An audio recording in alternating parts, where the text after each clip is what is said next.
Trustee Church, can you hear anything? I can't hear you. I can hear you now. You can hear me. Okay. Can you hear them though in the room? No. Not. I'm letting Vanjie know. Okay, so you can hear me, but not them. Just start talking? Oh. Okay. I'm supposed to Great. just start talking. All right, we have called this meeting to order. Thank you very much for joining us. It's always good to see smiling faces. Yeah. Clerk Minetto, roll call, please. Thank you, Madam Vice President. Vice President Nicolette. Good afternoon. I am here. Trustee Woodley. Good afternoon. I am here. Trustee Smith. Here. Trustee Rodriguez. Here. Trustee Mayberry. Here.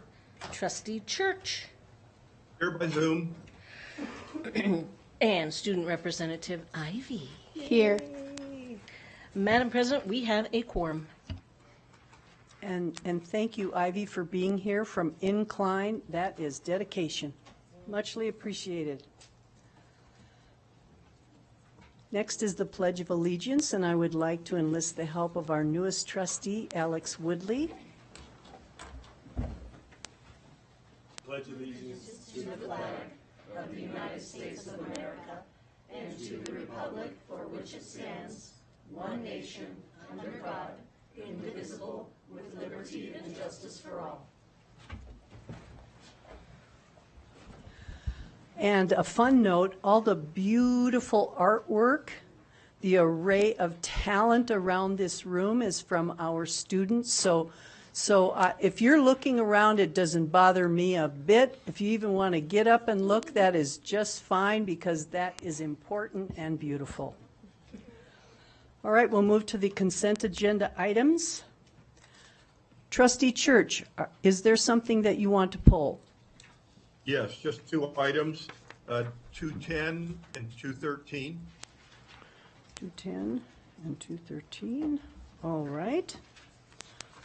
On the remaining, I will look for a motion to approve 2.2 through 2.9 and 2. Let me look at that one more time. 2.11 and 2.12. And then that'll do it. I'm sorry, what? Okay, now wait a minute. Do we do public comment right now? You can do it now or after the motion's made, either way. But I would prefer. Yeah, however you want. All right, so if we could have a motion to approve those consent agenda items. We have a second? All right, I will take first from Clerk Minetto and second from Trustee Mayberry. All those in favor, please say aye. Oh, You have to ask for public comment at some point. okay, thank you. Am I not blessed to have experts in the room?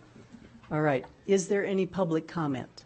No, there is no public comment, thank you. I think I knew that. No, I'm just kidding. All right, all those in favor, please say aye. Aye. Any opposed? Thank you, Trustee Church. I see that. Motion passes 7-0. All right, Trustee Church, 2.10. Thank you. This is my standard practice. When we're talking over $1 million, I kind of don't consider that routine, and I'd sure like to know about this one. I did read the material that was submitted.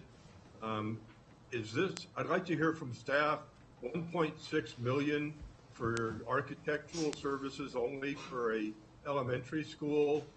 Are we using a similar plan from other elementary schools? Did it go out to bid? And I don't even know, I tried to find where exactly is Stonebrook going to be. So if staff could kind of address those basic kind of questions. Thank you, Trustee Church. Tammy Zimmerman has joined us. Thank you.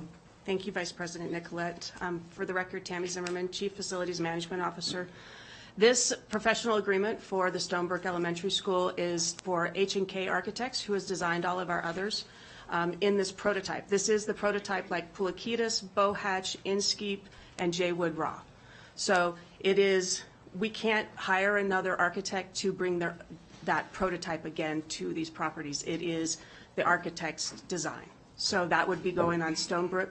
And Stonebrook is located out in Spanish Springs next to the Andelin Farm and that subdivision out there. So you're saying it didn't go out to bid? Why is it so much money? Why is it 1.6 million if it's already an existing design? This is what I'm grappling with. The site, it has to be site adapted. So we still have to do geotechnical investigations, geothermal well investigations to see if we can use the ground source heat pumps. We still have to do traffic studies, and they have to adapt it, seismic retrofits and all of that to that area. So it has to be specifically designed for that piece of property and that location. And that's what the $1.6 million does. And it's very commensurate with what we've spent in other areas, Jaywood Raw, Inskeep, and all of those as well. So we don't go out to bid for it. Once they get that bid, we're locked in. What would happen if we went out to bid? It's considered professional services, and professional services are not required to go out to bid. Okay, not required. I'm really having a hard time. I mean, I read the support material, but what if we did? What if we did go to bid? Would we expect it to come in much higher? It would be much higher because they would have to come in and do their own design. They could not take this design and retrofit it to the site. They would have to take all the parts and pieces and start from scratch. And it would be much higher than the $1.6 million. Thank you. And again, I'm just kind of trying to wrap my brain around this. What was the original cost when we did the first one? Do you have that off the top of your head? The original design that's now the fail. I don't have the original design, but for just the architecture, but all of the design funding that was for Pulikitas was $2.8 million. And with this one, when we take this $1.6 million that we're putting in there and all of the other items, we end up with about a $3 million design, which is only a couple $100,000 more than Pulikitas. We're looking at 5 years later. So it is very much in line with what we've seen with all the others. Okay. Well, thank you very much. I appreciate it. It's a lot of money to put under consent, but I appreciate that we get to cover this in a public forum. So thank you. All right, thank you. Anyone else have any questions? Looking for a motion, please? Thank you. Thank you, Tammy. So moved. We have a second. So moved by Trustee Rodriguez. Second. All right. Second by Adam Mayberry. All those in favor? No? Oh, yes, public comment. Thank you. I'm still learning, and trust me, I don't ignore it on purpose. I want to hear from you. So, is there any public comment on 2.10? No public comment at this time. All right, all those in favor? Aye. Any opposed? Motion passes 7-0. Thank you very much. Moving along to 2.13, Trustee Church. Thank you. Basically, could staff or the superintendent or somebody explain exactly what this buyout program is? And the reason I specifically bring it up is I think we've had comments in the past about that now that we're having a hard time hiring people and we're paying people to go away. That's my interpretation. So if somebody could address that and explain why, and is there a plan in the future to maybe address this through collective bargaining to maybe do away with it? Anyway, that's my basic question. All right, we are joined by two of our experts. Please introduce yourselves. I'm Kate Shum, Human Resources Manager. Welcome, thank you. I'm Mark Mathers, Chief Financial Officer. Thank you. So the ESIP program is outlined in the WEA agreement, and so we are following the agreement. So as of right now, it has not been negotiated out of the contract. If we could not, if we voted no on this, we're in violation of the contract, correct? If I can just add, this also covers our ProTech employees, at least that's the way that the agenda item reads, and we have negotiated that out of our process. I think we gave a 3 or 4 year timeline for phase out of the ESIP program. So we did reach agreement with APTA, who represents our ProTech employees, to end the ESIP program like I said, I believe maybe 3 years, it will cease, but we have a couple more years to go through to pay that. Thank you. And I want to stay within this particular agenda item, so that's great clarification, but I think it shows that we were proactive to the taxpayer now that we're not, we're in a different boat here, having a hard time recruiting and retaining. So I appreciate that. Thank you very much, Mr. Matthews. All I have. All right, thank you. Any public comment? Thank you. All right, looking for a motion, please. Move to approve. Thank you, Trustee Woodley. Second, Beth Smith. All those in favor? Aye. Any opposed? All right, motion passes 7-0. Thank you. Very good information. And I appreciate the experts who hang in there with us to help us understand. Okay. We are moving on. Legislative items.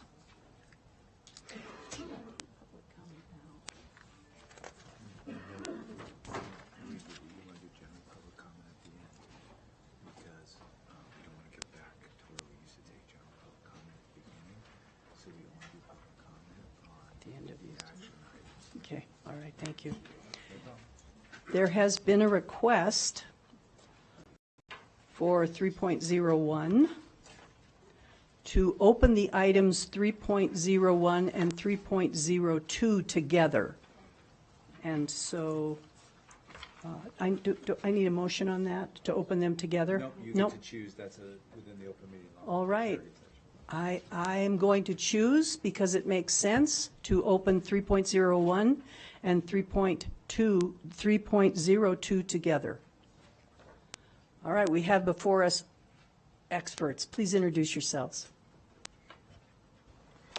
Thank you so much. For the record, I am Dylan Shaver, a partner at Pinion Public Affairs. It is my pleasure to be here today with the second stab at your legislative interim platform. This will be the guiding document that your staff and my team use to interface with the legislature starting next February. We were here at your last meeting.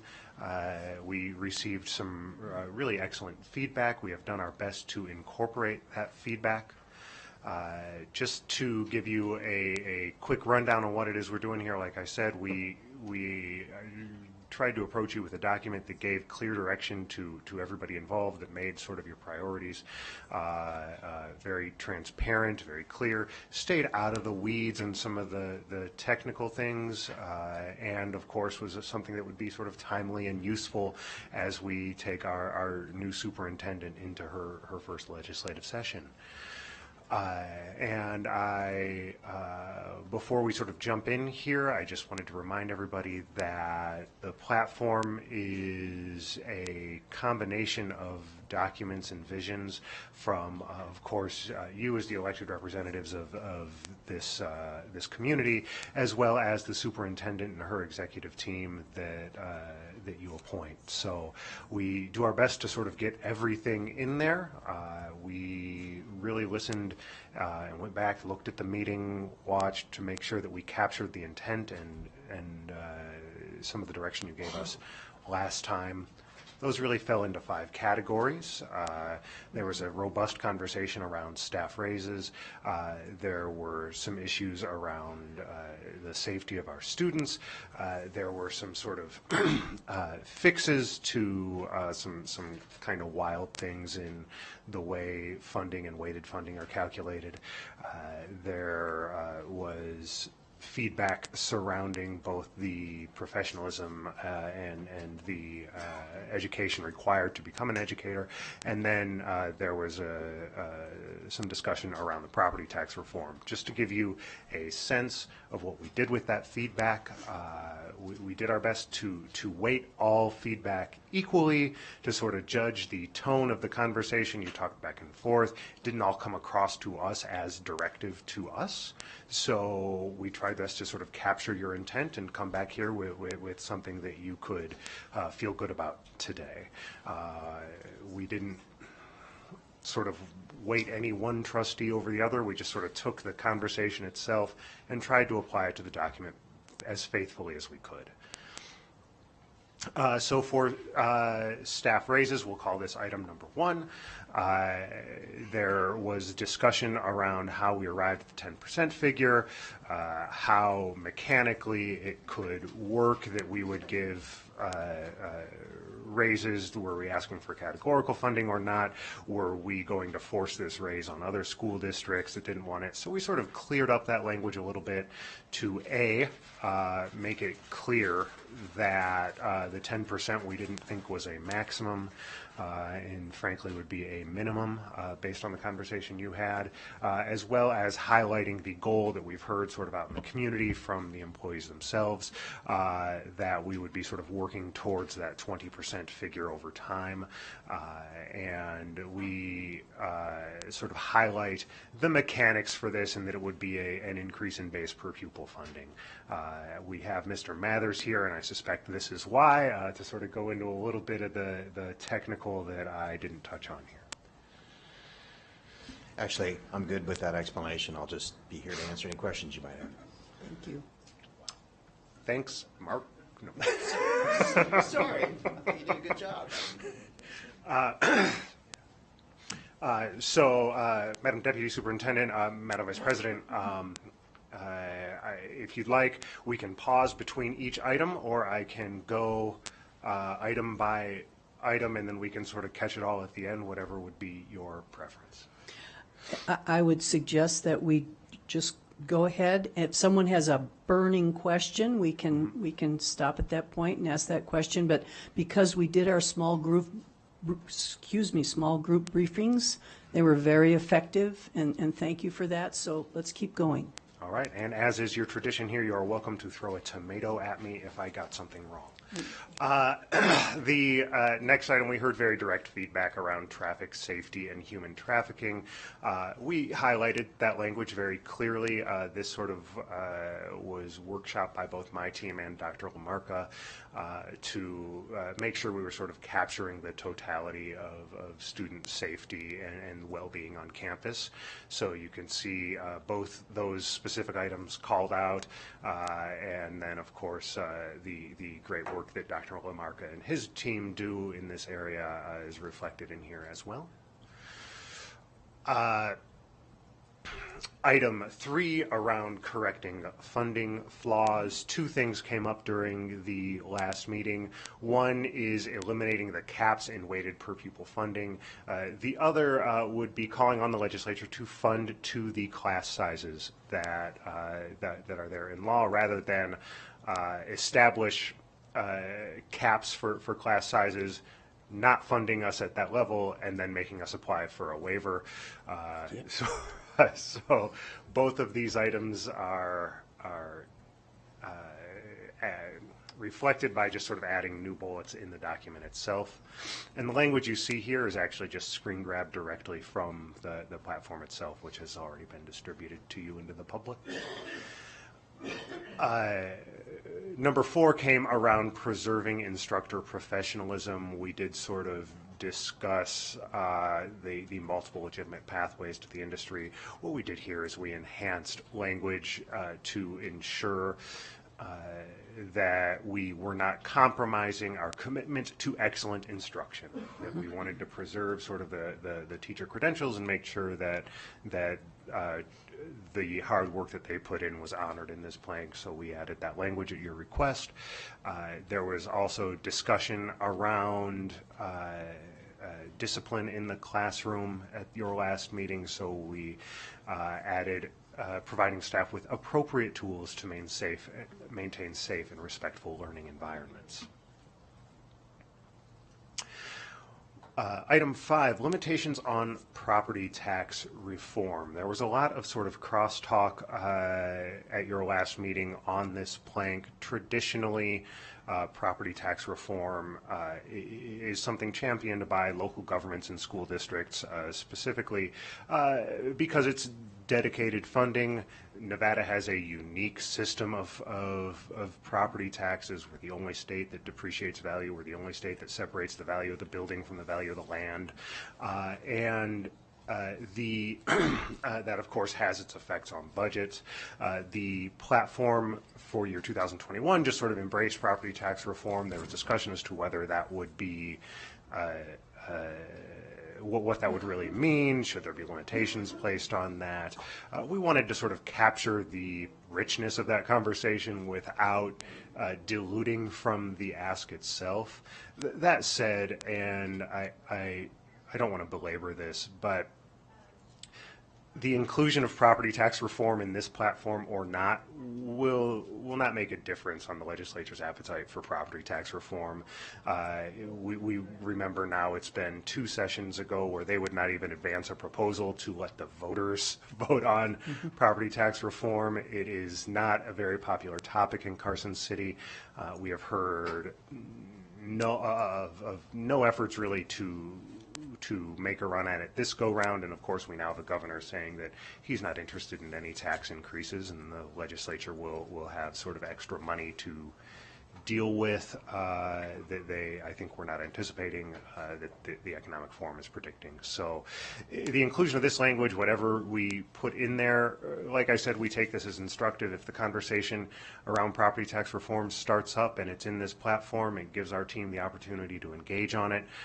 But if you don't sort of include it in here, the passage or failure of that effort will not really be at stake. So that said, we took the conversation, we added sort of that, we want property tax reform, but not just generically. We want to make sure that it matches the demand for services we have, that it's transparently allocated and limited to our most pressing needs. So we are here. We are at trustee review and approval again. Should we get that today, we are lining up meetings with the local delegation and with legislative leadership to sort of make sure that it lands appropriately. This is what you're going to hear from us for 120 days. These are the values we're going to bring to Carson City while maintaining our position as a resource for them. It will also allow us to prioritize and contextualize the existing bills that we are sort of scoring on your behalf and having people review, and kind of filter those to see what's going to require the most attention. You have options today. I am but your humble servant. If we didn't hit the mark this time, you're welcome to send us back. You're welcome to make amendments from where you're sitting right now, and you are able to approve it as presented. That said, unless my colleague Mr. Mathers has anything he'd like to add, that's the extent of our revision to your platform. We look forward to your instruction today. Thank you. So just for clarification, we will hear 301 and 302 and then vote for both or separately? Well, I think you should, it's up to the trustees ultimately. You can vote on 301 and then 302. You can combine them into one motion. It's whatever you feel comfortable with as a group of trustees. But what you probably should do is participate in consideration right now, meaning ask questions of staff, and then after you do your questions of staff, then do public comment for both items, and then bring it back to the dais and then look for your motions. And you will probably find a landing point at that time. Thank you. And so given that last important public comment note, I believe then we should at this point open 3.02 if we're going to do public comment on both of them. I believe you opened them when you started this item. You Yes. said I'm opening both items. Yes, so, okay. yeah. So in this case, we will move on to 3.02? At this point, you have 2 items open, Yes. 3.01 and 3.02. Yes. Does Mr. Shaver and Mr. Mathers have more to present for 3.02, or do you feel like you've covered both items? 3.02 is your biennial approval of the INVEST document that the Right. Association of School Superintendents support. We Okay. have no documentation for that. Okay, Mr. Mathers, are you handling that one? So who from staff is handling that? Yes, that's the resolution. Hi, this is Sangda Yang Kyo. I'm happy to handle that. Okay, so what I would suggest you do, I'm sorry I misunderstood your question, then what I would suggest you do is have Sang do that now. Yes. And present on the invest document, and then open up 301 and 302 to public comment after she presents on this. Wonderful. Thank you very much. You got it. All right. Ready to hear from you. Thank you, team. This is Sangda Yang Kyo for the record. And of course, Superintendent Enfield can join if there are things that I've missed with this. Invest in education. This is a document, Invest 2023. This is a document that does align with many of the priorities that we've already put into our legislative platform. So I'll briefly go through this. This is a document that was produced by NAS, and the NAS is the Nevada Association of School Superintendents. Dr. Enfield is a part of these monthly meetings, and it really is an opportunity for district superintendents to communicate, coordinate, and collaborate with each other. So this particular document is an opportunity for the districts to collectively say together, these are our needs for K through 12, really pre-K through 12 student achievement across the state of Nevada. Historically, just so everybody knows, this has been something that our district superintendents have worked on for the past 2 decades. And I'll briefly go through the priorities of what is needed to improve student achievement in Nevada. That's highlighted in this Invest 2023 document. So the first item, thank you, JJ. The first item really is around advocating for increases to per pupil funding, and that is very much in alignment with our priorities in the legislative platform. The second bullet is focused on really the weighted funding and making sure that there are appropriate and equitable levels of support for all students across the state. This third bullet will seem very familiar to you. It is modernizing the educational statutes, and that's aligned with the BDR, the bill draft requests that Washoe County School District did adopt just a few months ago. And really, that is an opportunity for us to make sure that we create and embed the greatest flexibility at the local level to allow for innovative programs to happen across the state. The next bullet is on providing funding so that schools are technology rich. And really that is an opportunity to meet our current needs, especially after the pandemic.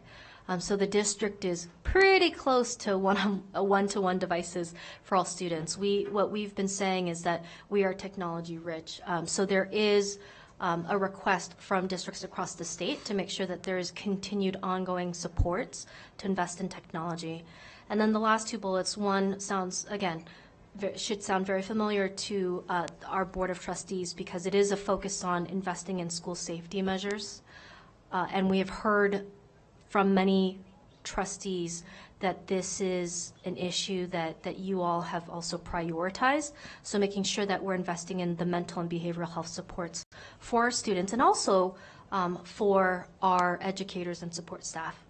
And then the last one, this is much more relevant for other districts, but it's really an investment so that districts can construct new schools and make sure that there are safe, secure learning environments for students across the district. I'm happy to answer any questions, but I hope what you hear is that many of these priorities that are being brought forward from NAS very much resonate with the priorities that we've already outlined within the legislative platform.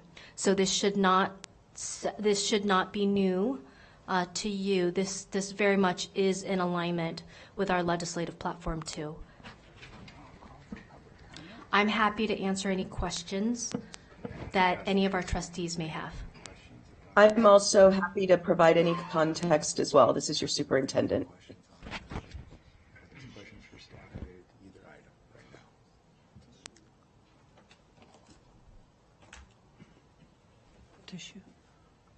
Are there any questions related to either item, 3.01 or 3.02? And Superintendent Enfield has her hand up. Thank you. Thank you, President Nicolette.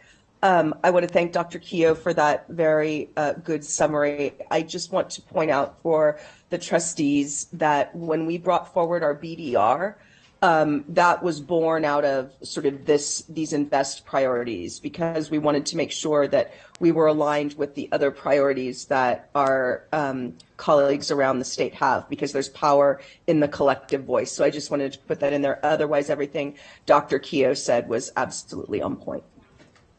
Thank you. Clerk Minetto. And then we will go to Trustee Church. Thank you, Madam Vice President. Mark, you're not going to like me. I still struggle with the terminology with the staff for salary raise, increased salary for all staff applied primarily. I don't like the word primarily, because I have seen in the years of teaching that means, but we need this, and we need this, and we need this, and we need this. And it, in the past, not with these people, not with you, hasn't trickled down, so to speak, to the staff. Anyway, that's all I have to say about that. Thank you. At the moment. Is it a moment to address that, or just acknowledge it? I guess I would say that ultimately decisions about compensation as embedded in the collective bargaining agreements will come to this board for approval. And so you ultimately have the say on employee compensation, given the restrictions to funding we have to live with. I think what we're trying to get to here is that there are issues we face in coming budget years, such as decreasing enrollment due to lower birth rates, that will impact the bottom line. And so we'll need to find funding to cover that lost revenue to some degree. So we want to provide you with the flexibility that you may need as you grapple with different funding priorities. But again, ultimately, those policy decisions fall to the board, and you will make the final decision. Trustee Church. Thank you very much. On that, getting back to that legislative platform, mostly comments more than questions. My concerns are almost the opposite of esteemed Trustee Minetto. I'm very, very uncomfortable having numbers put in there because they are issues for collective bargaining. And then taking it a step further, we just talked about, I think it's called ESKIP. I'm probably pronouncing that wrong, but that as part of collective bargaining, there will be some give and take before we get to that 10 or 20% rate. So I'm very, very uncomfortable having that in there.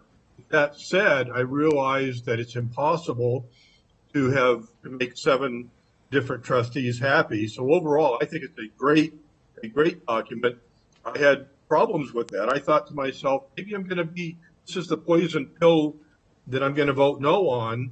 But I think I've come to grips that it's not set in stone. It's one item for one agency, for the big legislature to decide. So I think I'm okay with it. But overall, I think it's a great document.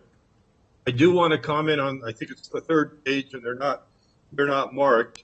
But and we don't use the word tax increase. We pretty well said that may not happen.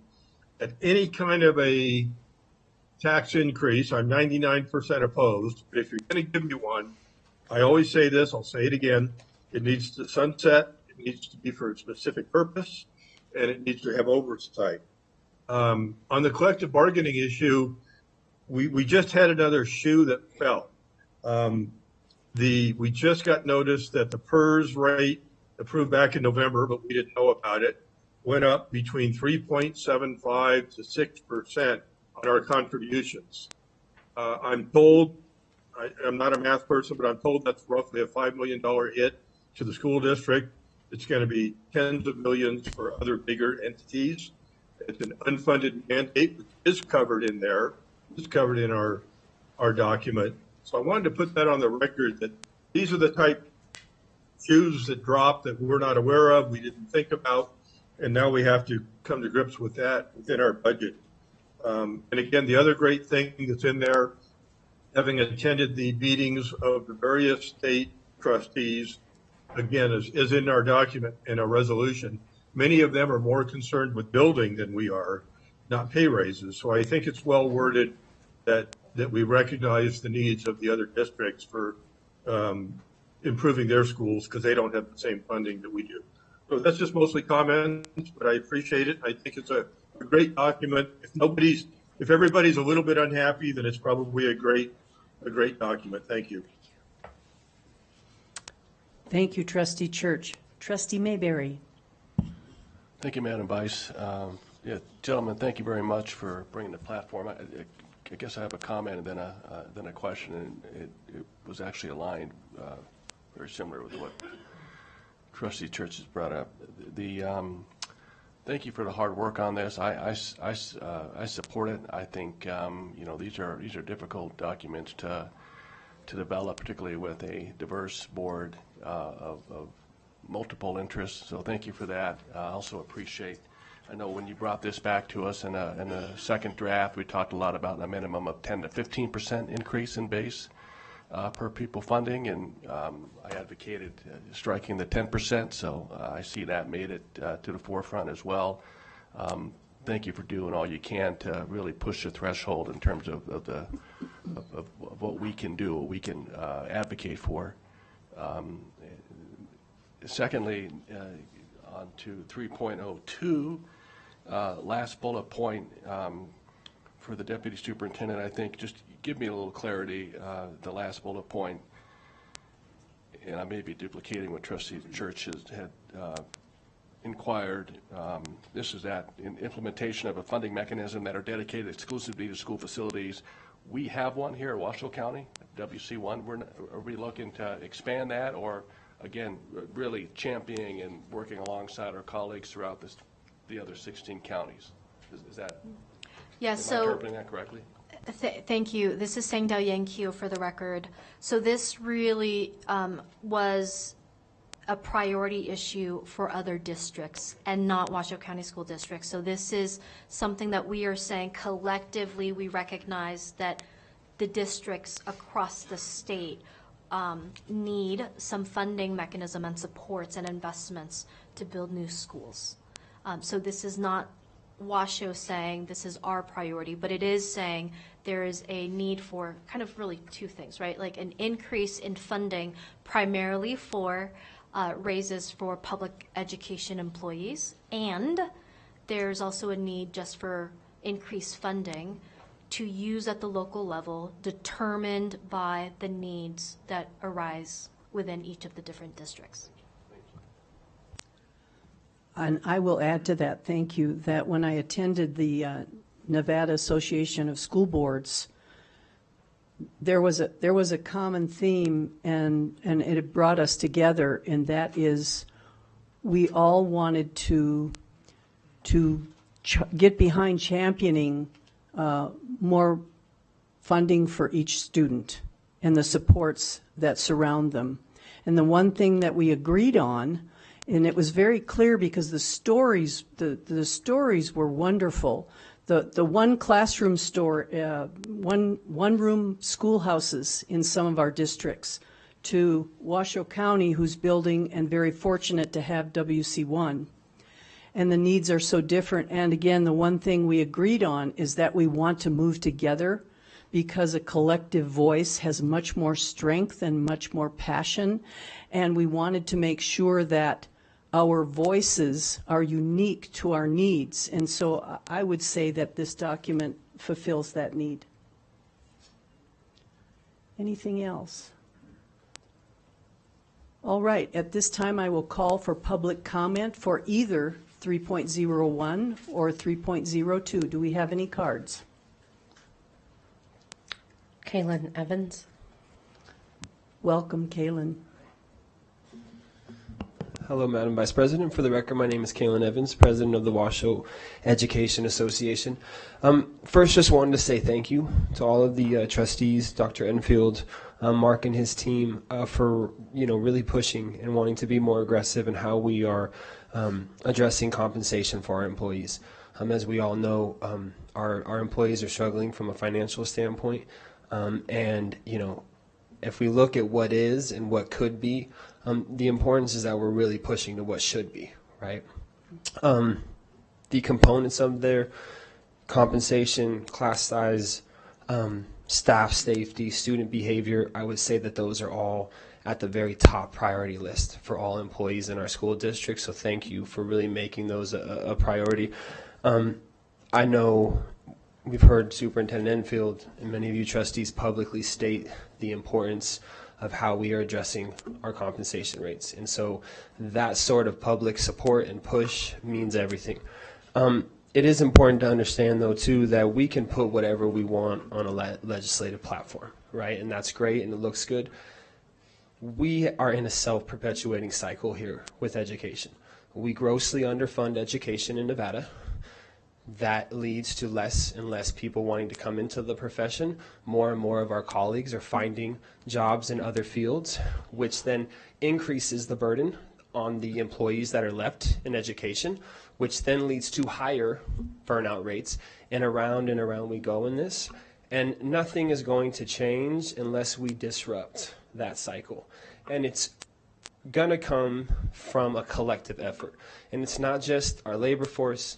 It can't just be from our educational leaders. It really has to be from our community as a whole, that we come together and that we say that we're not going to allow the continued underfunding and lack of support for public education in Nevada. We are 50th in school finance. We're 48th in per pupil funding. And Trustee Church, Washoe County is actually the lowest funded per pupil district in the state of Nevada. We are in the bottom 5% of districts funded nationally. So the urgency that we need to act with, the aggressiveness that we need to act with, and also the unity that we need to act with cannot be understated. We as a labor force are going to do everything we can to turn out, to make our voices heard, and to be extremely active in the legislative session. And the more that we can champion those efforts together as a group and really push these, the more successful we're going to be. So I thank all of you. I appreciate this on behalf of all of the staff in Washoe County, and we look forward to really championing together with you. Thank you. Thank you. That's all I have. Thank you, JJ. All right, let's bring it back here. Do we have a motion, discussion? Yes. That was my question. Is the recommendation that a single motion cover both agenda items, just to double check? Or yes. No? Yeah, it probably is easier for the record to do a motion for each one. Okay. And probably easier for JJ. Okay, all Doesn't right. have to be that way. Thank you. Then that's the way we'll do it. Thank you Okay. so much. So I would like to make a motion. Before I say that, though, I just want to say that I think you did a phenomenal job with this document. And just for anybody who's watching, this is really just a beginning.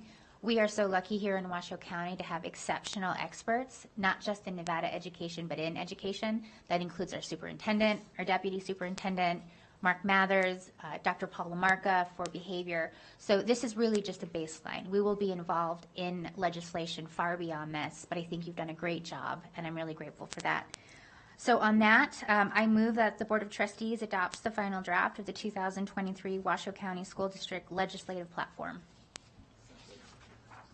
We have a motion from Trustee Smith, second from Joe Rodriguez. Do we have any discussion? Trustee Church does. Oh, thank you, thank you, thank you. Trustee Church. Thank you very much. I always appreciate Mr. Evans' comments and agree with him 99%. I would say I want to draw attention to the fact that he brought up not only pay increases, but staff, classroom size, student discipline, all those issues. So I'm glad those got on the table. I should have brought that up myself. And I agree with him that we are, as Washoe County, the last in the state for pupil funding. it's minor, but I just, my constituents always poke me that there's a lot of disagreement on us being 50th or 49th as a state in funding. I would disagree respectfully on that. I would agree we're at the lower tier. But that's another debate for another day. But I just want to put that on the record that I appreciate his comment so much, and do have to get that on the record that there's a lot of debate over where we stand. All right. Thank you, Trustee Church. Any other discussion? Hearing none. All those in favor, please say aye. Aye. Any opposed? All right, motion passes 7-0. 3.01, 7-0. Next, moving on to 3.02. Any public comment? No public comment. Any discussion? Yes, Trustee Woodley. Oh, no, ma'am, I'm ready to make a motion. All right.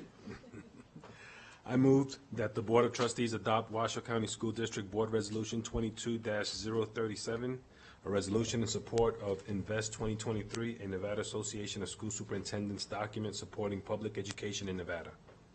I'll second the new guy's motion. Thank you. And I want to say, I really appreciate you reading that.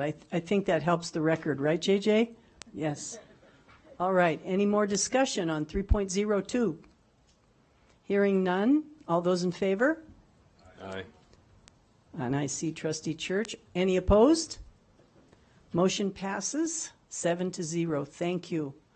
And we are moving ahead. Good luck.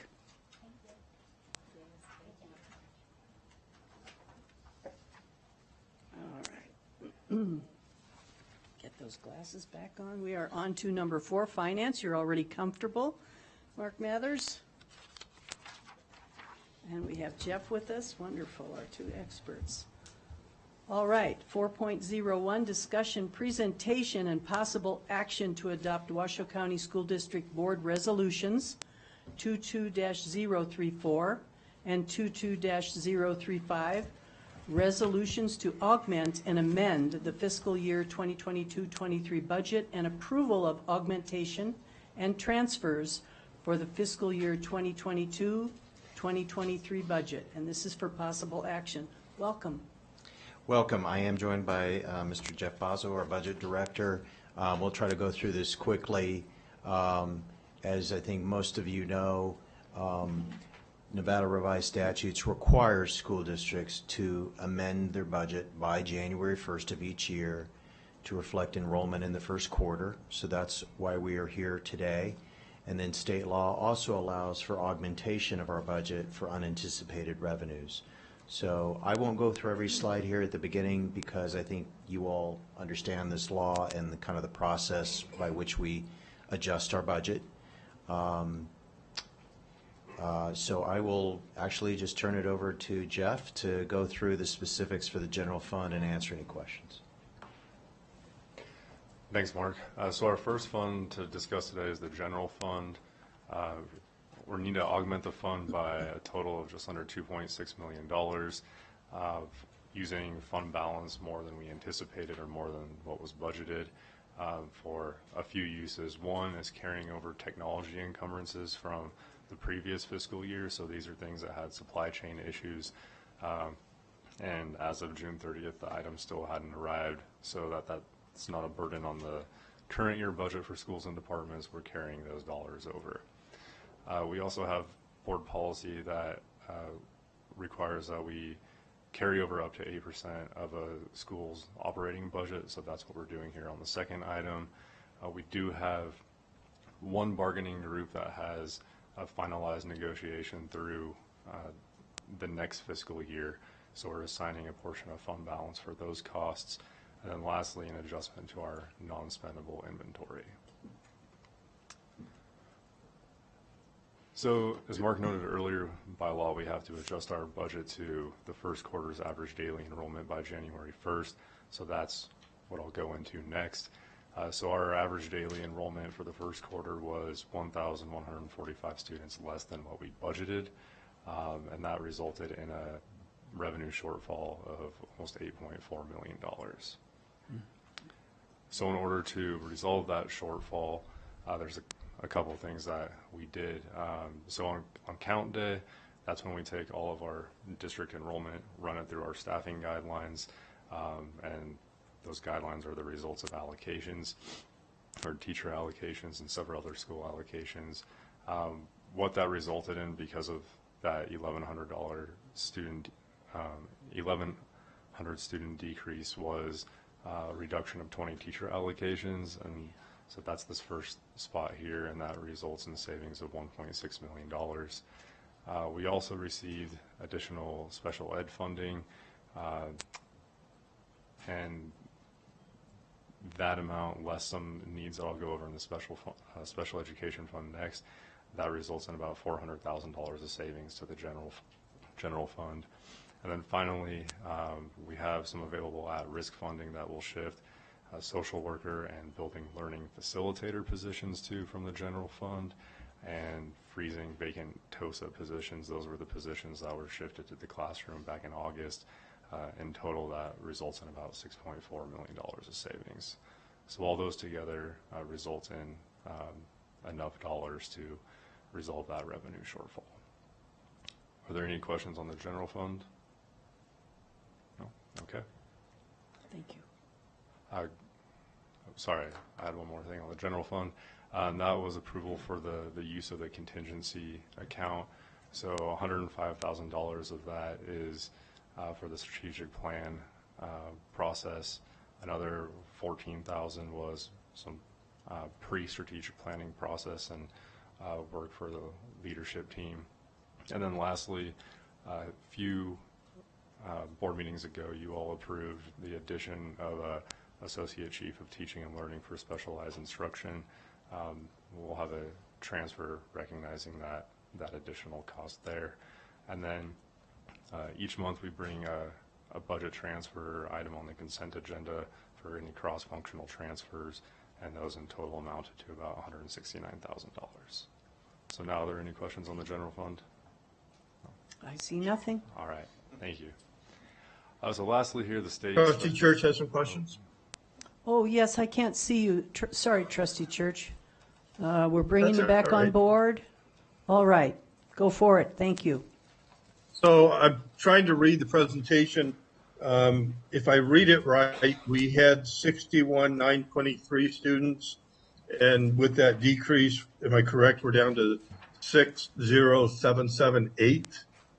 I'm trying to read through that. Is that ballpark right when people ask? Yes, that's correct. Okay. You know, we manage from the 30,000 foot level, and we give our support to the superintendent, and of course she's new, but well, kind of. And by the way, I hope she feels a lot better. But you talked about cutting the teachers because of almost like it was a given. We have less students, therefore we have less teachers. I'm really not comfortable with. There are other places we can cut. I know that's the superintendent's decision, and again, we manage from the high level, but maybe the superintendent can weigh in on that. Are there other options cutting elsewhere? Well, this gets, I'm sorry, President Nicolette, would you like me to respond? Oh, yes, please. And Mark, please, and Jeff, please correct me if I'm wrong. I hear you loud and clear, Trustee Church. We are staffed, though, as you know, based on enrollment. And so when we have fewer students, we do have fewer teachers based on class sizes. Now, I will say we are all looking to get to more manageable class sizes for sure. And I can tell you that I don't think it's an either or. We do look at reducing teachers, but at the same time, we are looking at making other reductions and efficiencies across the system that don't have direct impact to teachers and classrooms. So it's a yes and. We're looking at both. Okay, and I guess it's one more question. Are we actually not going to be laying off teachers, but we have vacancies we're not going to fill? I believe that's accurate. Mark? That's correct. These are vacant positions. All right, thank you. Please continue. Okay, thank you.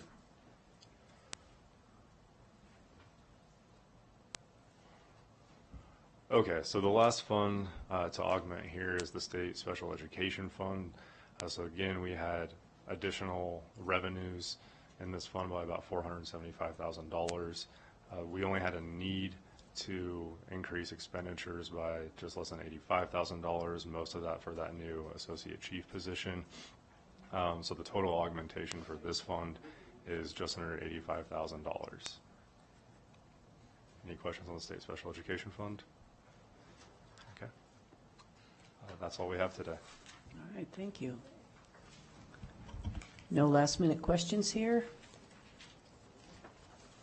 Public comment, thank you. I haven't seen that yellow card today. Well, once with Kalen. Mike Krogan. Just when you were about to sit down. Come on up, Mike. Thank you. I have a question for the number crunchers. See if I'm right. There were 20 teachers, there were 1,100 fewer students, which causes 20 teachers to be reduced in the district.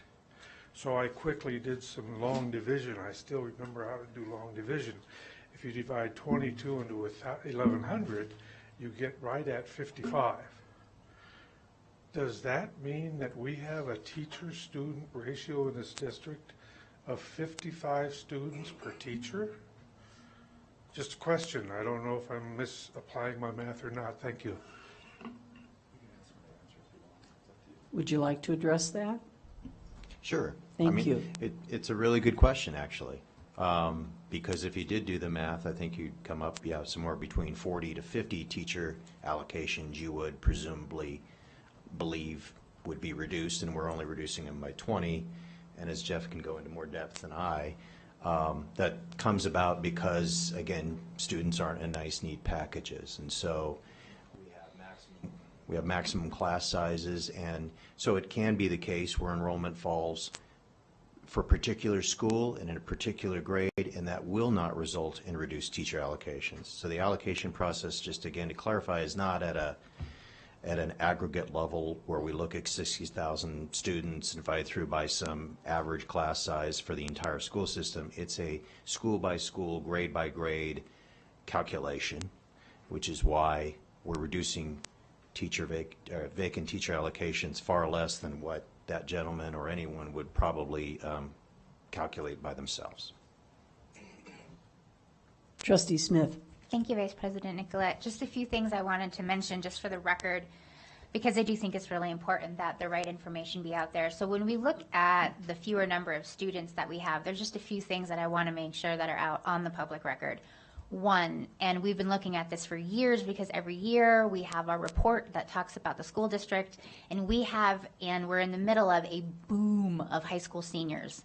So years and years ago, there was a noted boom in students that enrolled, and we can actually see that because every year we know how many students are in each grade, and we know that there is, again, a large group of students that are in high school right now, and once those years passed, the enrollment that we're getting in is different, and it's in the very next year. You can just see this grouping of years. The other reason that we have is the historically low kindergarten enrollment. This is the first year that we fully had to implement the legislation regarding the new ages for kindergarten, which did change the years of eligibility for many of our students, and that is lower enrollment for kindergarten that we've seen, if I'm not mistaken, across the state. Now, there are many reasons why this number is lower, but I do want to make sure that that is known and stated for the record. Thank you. Thank you. Trustee Smith, you are a great analyst. You too, Mark and Jeff. All right, are there any more questions? Trustee Church, I can't see you, so I'm going to make sure you have no more questions. Hearing none. All right.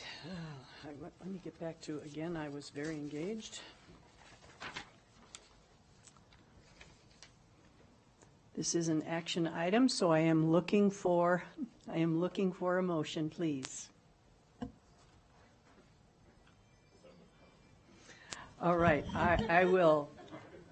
Trustee Joe Rodriguez, he moves that the Board of Trustees adopts Washoe County School District Board Resolution 22-034 and 22-035, resolution to augment and amend the fiscal year 2022-23 budget, and approves budget transfers as proposed. Do I hear a second? Second. And thank you, Trustee Woodley. All those in favor? Aye. Any opposed? Our motion passes 7-0. Thank you. Thank you. You get to keep that seat warm there. All right, I will read this again. I think it helps us all. Item 4.02, discussion and adoption of Washoe County School District Board Resolution 22-036. A resolution providing for, number one, the issuance of a general obligation limited tax medium-term bond, Series 2022, in an aggregate amount not to exceed $3,400,000 for acquiring school buses and other support vehicles for the district. Number two, providing the form, terms, and conditions of the bond. And three, authorizing the superintendent or chief financial officer of the district to accept a binding bid for the bond. And this is for possible action. Again, Mark Mathers, Chief Financial Officer. Thank you very much. So in early November, you authorized staff to begin the process to issue medium-term bonds for, as the president said, or acting president said, purchase of buses and other fleet. And we just today received approval from the State Department of Taxation, which is required for medium-term notes for that transaction. We also opened bids today for that transaction, and I'm happy to report we got 5 bids. Not so happy to report the winning bidder had an interest rate of 3.94%, so what a difference a year makes. But that was the low rate for callable bond bids that we conducted. So I'm here before you today to ask for your approval of this resolution, which will allow us to complete the transaction, issue those $3.4 million of medium-term bonds, and to correct some information in the staff report, this would actually only buy, because of inflation, 12 buses and 22 support vehicles as opposed to what was noted in the staff report. But we are looking again for your approval of this resolution to move forward and close the transaction later this month. Thank you. Any discussion? Trustee Woodley? Oh, no, ma'am. That's okay. No worries. Trustee Mayberry? I'll make a motion if you're ready. All right. Public comment first? Do we have any public comment? No public comment. Thank you. Trustee Mayberry, please. Thank you, Madam Vice. I move to approve item 4.02, resolution providing for the issuance of general obligations tax medium-term bond series 2022 in an aggregate amount not to exceed $3.4 million for acquiring school buses and other support vehicles for the district, and providing the form, terms, and conditions of the bond, and authorizing the superintendent or chief financial officer of the district to accept a binding bid for the bond. Thank you for reading that for the record. Do we have a second? Second. Trustee Woodley? Any more discussion? All those in favor, please say aye. Aye. Any opposed? I see you, Trustee Church. Thank you. Motion passes 7-0.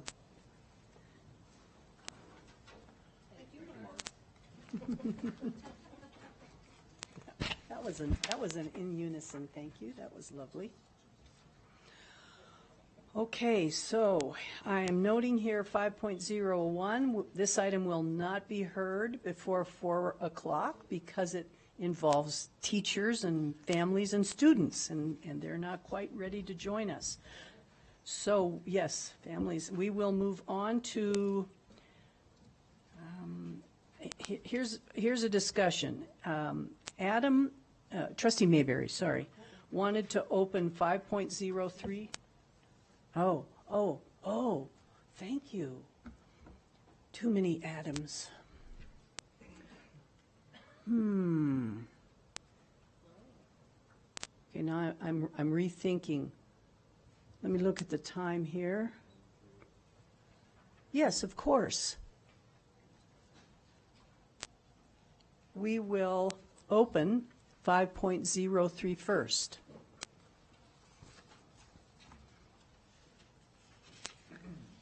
Chief Adam Searcy and company.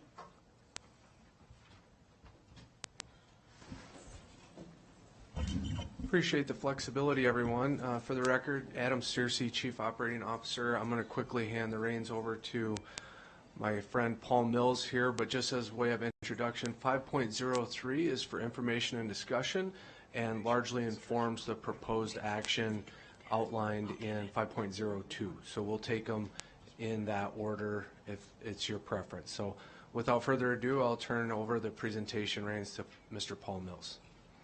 Acting President, Superintendent, members of the board, new members, welcome. Appreciate the opportunity to present you an update and with a sense of urgency, an initial recommendation as part of our facilities modernization plan. So today's objectives will give you an update of what we've been up to since our last presentation a month ago, to provide some preliminary facility assessment findings that will help inform this recommendation as well as provide that recommendation and a forecast of next steps. So since I last presented to you, we've been very busy, and I think we still had the community survey open, but we topped out over 1,400 responses to community survey number 1. We're really proud to report that every school community had folks that identified an affiliation with every single school as part of it. So we're really proud of that. We're in the middle of analyzing this and disaggregating by geography, by socioeconomics, et cetera, so we can really tease out the different perspectives that are out there, because we know that you have a lot of diverse perspectives in this community, and the sorts of decisions that this will inform are very important. All of the facility assessment fieldwork, observations of your facilities is complete. And we've completed the equity rubric that I'll describe to you in a little bit more detail in a moment. And we're in the middle of final QA/QC and making sure we have all the data in place and accurate and correct. The capacity utilization study is underway as well. We're deep in the middle of a lot of analytics about what those options might be in the future that we're going to come and present to you at our next presentation. And as I was hinting at, we're looking at all sorts of options, right? This isn't just, here's a plan, what do you think? It's going to be a slate of options for collections and clusters of different schools around the county that look at maximizing opportunities in our tagline for the project that achieve equity and efficiency that this bold plan is aimed for. And we have, just after the new year, a second of our series of workshops with the district planning group, and we're really proud to share that the stakeholder advisory group that has supported the district planning group had participation and members present, including a very precocious student from Hug High School who I'm ready to offer a job offer to. So preliminary findings is part of it. And as I shared with you kind of conceptually what this was about, but there is an educational adequacy assessment. This is about the adequacy of the buildings, right? We studied the physical health of all the different systems, you know, from rooftop down to the foundations, fence line to fence line, looking at the physical health of the buildings, but we also looked at it through the educational perspective, how well the buildings are designed and how well they support modern instruction and pedagogy, as well as how well they're outfitted. And it helps inform very critical strategic questions that we're looking at. How do you benchmark and compare and prioritize schools that were built along such different ages of construction, and what types of improvements can be made to them to inform a capital program. You can see in this graphic here all the different kind of ages, and those are actual satellite images of each of the footprints of the buildings, and you can see that there are a lot of prototypes that were repeated over time. So the adequacy assessment is broken down. It's like an educational rubric when you're looking at student performance, but it has kind of an aggregate score as well as some broad categories, as well as we like to call them KPIs, but subcategories to that. All of this is underpinned with objective data. There's over 150 different measures for each and every school that are compiled and measure into it, and they're broken into the 6 categories and all the subcategories that are on the slide there. One example of a measure that rolls into it, one of the 150 different measures, is looking at the energy efficiency of the buildings. Very important as energy costs go up, and it has linkages to a lot of the topics that were discussed earlier in the meeting today. your investment of your precious resources. We're looking closely at how maybe there are some intentional acts that we can do to improve the efficiency of the buildings. You can see here visually benchmarking every school by normalizing the consumption of gas and electricity at every campus per square foot.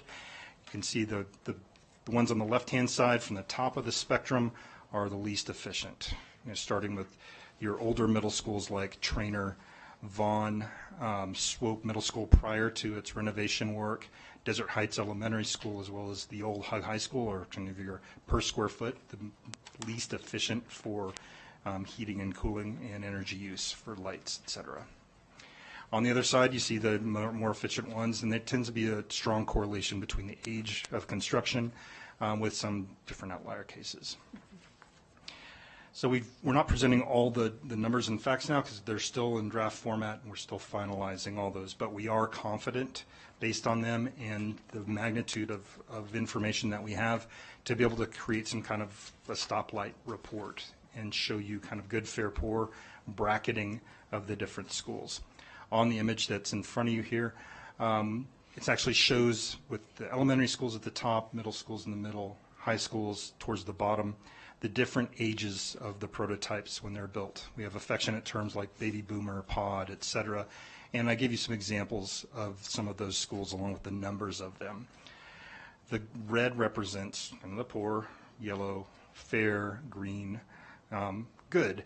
And you can kind of see looking across there that the younger facilities logically are the ones that are most compliant with all of the categories that we have in the educational adequacy rubric, with the overall scores at the left, those 6 categories, as well as the facility condition that's off to the far right.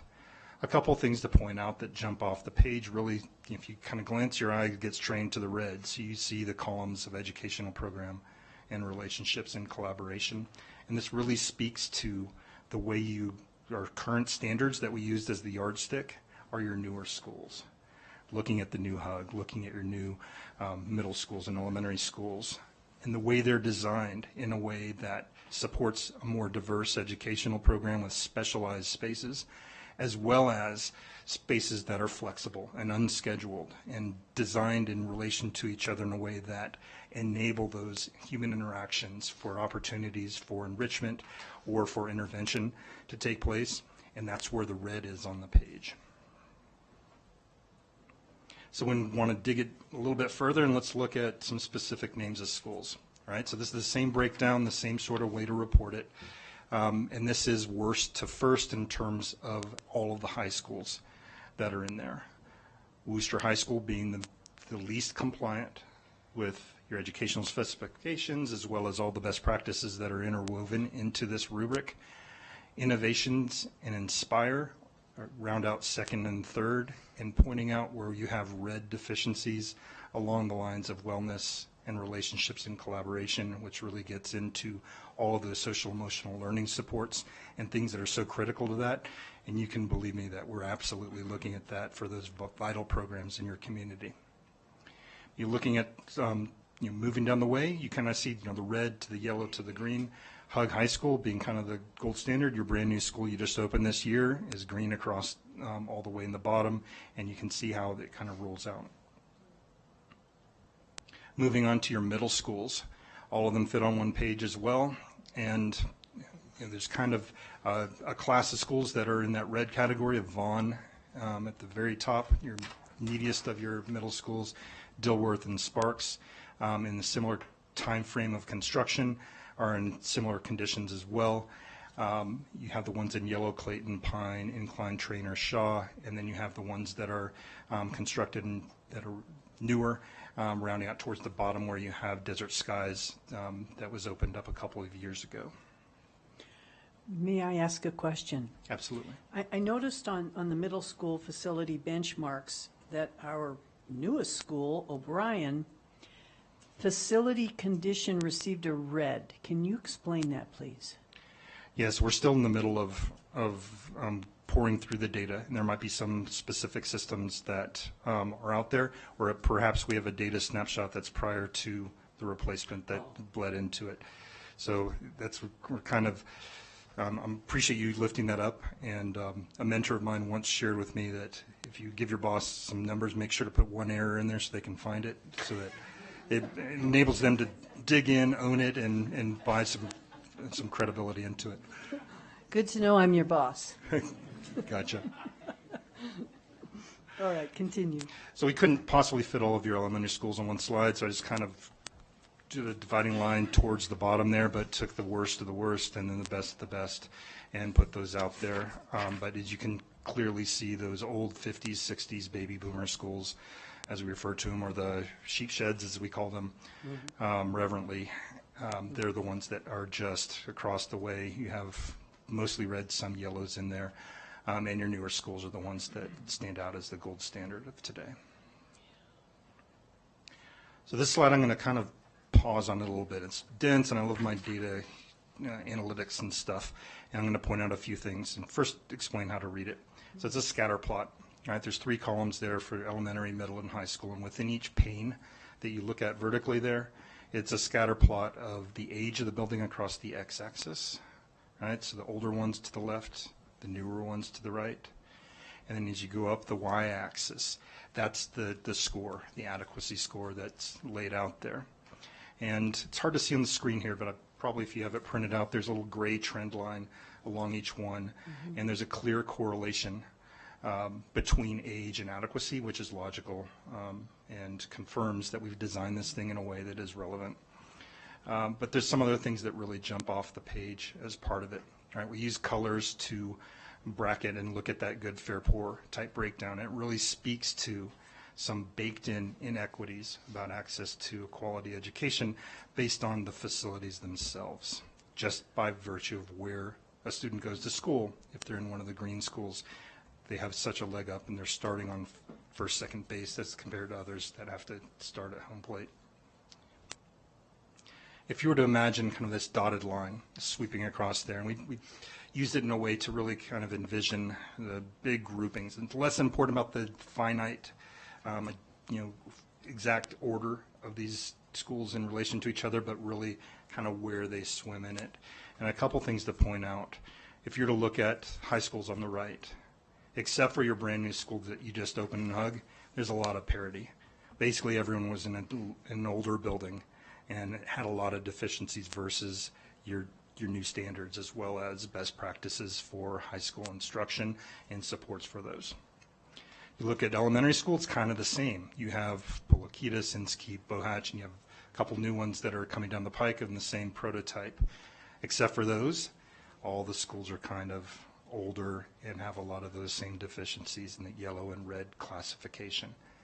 If you look in the middle, at middle schools, this is where we have a lot of more recent investment in your facilities, and really speaks to a wider gulf between the haves and have-nots in your community, and something that when you're looking at equity opportunities, this is probably something that really stood out to us as an opportunity for early action that can be done. So we also looked and cross-correlated with other data. So we looked at free and reduced lunch participation or eligibility as a proportion of the school population as a surrogate for poverty indication. And you can see the blue halos that go around the schools, and it's really, once you reach 2/3 on the 0 to 100% of the students, it's full blue at that point. So it's kind of a grayish color in the middle there if it's around 1/3. But what really stands out is a pretty severe correlation between your older, more inefficient or less adequate facilities that are in your communities that are older, that have a lot more of the poverty indicators that your students are there, which really speaks to the equity gulfs and that we're trying to correct with this master plan or with the modernization plan. Now, there's some things to celebrate here. In recent openings of Hug and Desert Skies and O'Brien with the replacement on the same site, these are schools in areas of poverty that really, really direly needed a good anchor in the community and create a whole new outlook for the students that attend those schools. That is something to celebrate, and that's what this plan is all about. Oh, and a couple other points on here. The size of the circle speaks to this year's enrollment. So you can kind of see your larger schools versus the other ones, and some things that really jump off the page are the newer schools tend to be larger. We build them to a different standard. They're built with a lot more spaces for more diverse offerings in the curriculum, as well as having that scale to offer a lot more enrichment to students. However, you do have many schools, particularly the older ones, that happen to be in the areas where there's a lot more poverty and happen to be a lot less adequate of facilities that are small, and a couple of them really jump off the page, and they're ones that we're looking at closely with capacity and pivoting, not just from the equity perspective, but also, as our tagline implies, also at the efficiency, which speaks to how the investments get made. So we love playing around with data, and we color-coded in a different fashion here. We looked at using some bracketing that are national best standards for the way we do this around the country, and we called schools based on its grade level either large. We actually had one for extra large. You don't have any in that. When you work in Texas, you see some of these huge schools. But we have large, kind of in that optimal range where it's really kind of the sweet spot for delivering an efficient program as well as having a sort of scale that isn't untoward. And then kind of the light blue is small and the darker blue, and navy blue is that very small sort of status. And what you can see here with the same breakdown of elementary, middle, and high school, this is the map, and you can kind of get your bearings from the highways there that towards the older core of Greater Reno Sparks area are where a lot of these smaller, inefficient schools happen to be in very close proximity to each other, which really speaks to a lot of opportunities and options that we're exploring deeply, and we'll come back to you with a lot more recommendations for. So this process was originally designed with the intent to come to you at this point with some initial conclusions based on a deep dive into the data because of an opportunity that's in front of us. If we're to take action this month, there is the opportunity to open a major school project the fall of 2025, which sounds like forever from now. But in terms of construction, it takes time to get things done. But there's some qualifiers around it.